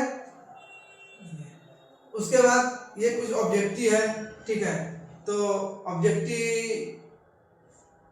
ऑब्जेक्टिव हम रहने देते हैं, क्योंकि ऑब्जेक्टिव जब लाएंगे विस्तार पूर्वक आपको पाएंगे। जैसे देखिए कौन कौन जो है भारत के कौन जीवमंडल विश्व के जीवमंडल के नीचे के लिए किया गया है, मानस, नीलगिरी, पन्ना, ये सब जो है ना आपको इम्पोर्टेंट चीज दिया गया है, जो आपको एक एनसीईआरटी का जो अभी एनसीईआरटी का अभी दो क्लास आएगा आपको, जो है एनसीईआरटी का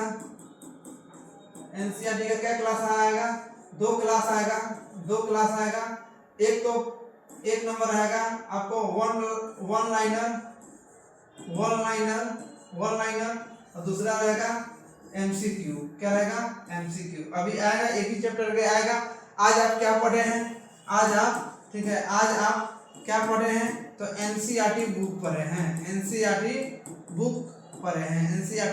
क्या पढ़े हैं? तो बुक को स्टडी किए हैं।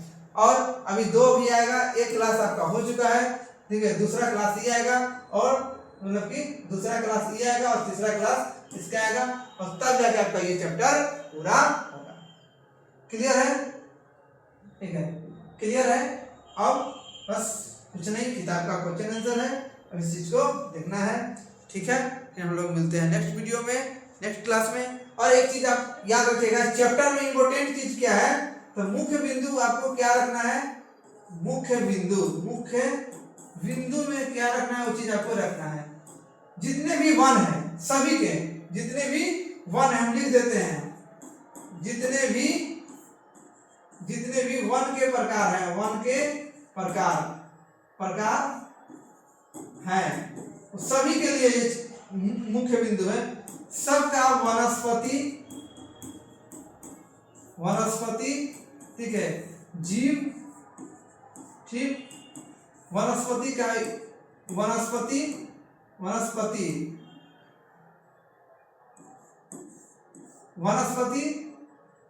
के प्रयोग, उपयोग कहाँ होता है?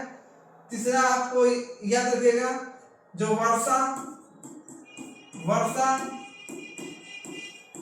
जो तापमान है, और क्षेत्र के नाम क्या है? क्षेत्र के नाम, ये आपको मुख्य बिंदु आपको पढ़ लेना है। कौन क्षेत्र में कौन सा वन पाया जाता है, कौन सा वनस्पति पाया जाता है, इसको एक अलग से नोट्स बना लीजिएगा, ताकि आपको यहाँ से काम आए, ठीक है। फिर हम लोग मिलते हैं नेक्स्ट क्लास में। और कृपया हमारे वीडियो को आप लाइक जरूर करें, लाइक एंड सब्सक्राइब जरूर करें, और आपके इससे मोटिवेट होते हैं। इसके लिए मैं आपको तहे दिल से धन्यवाद देता हूँ। Thank you. फिर मिलते हैं हम लोग नेक्स्ट वीडियो में।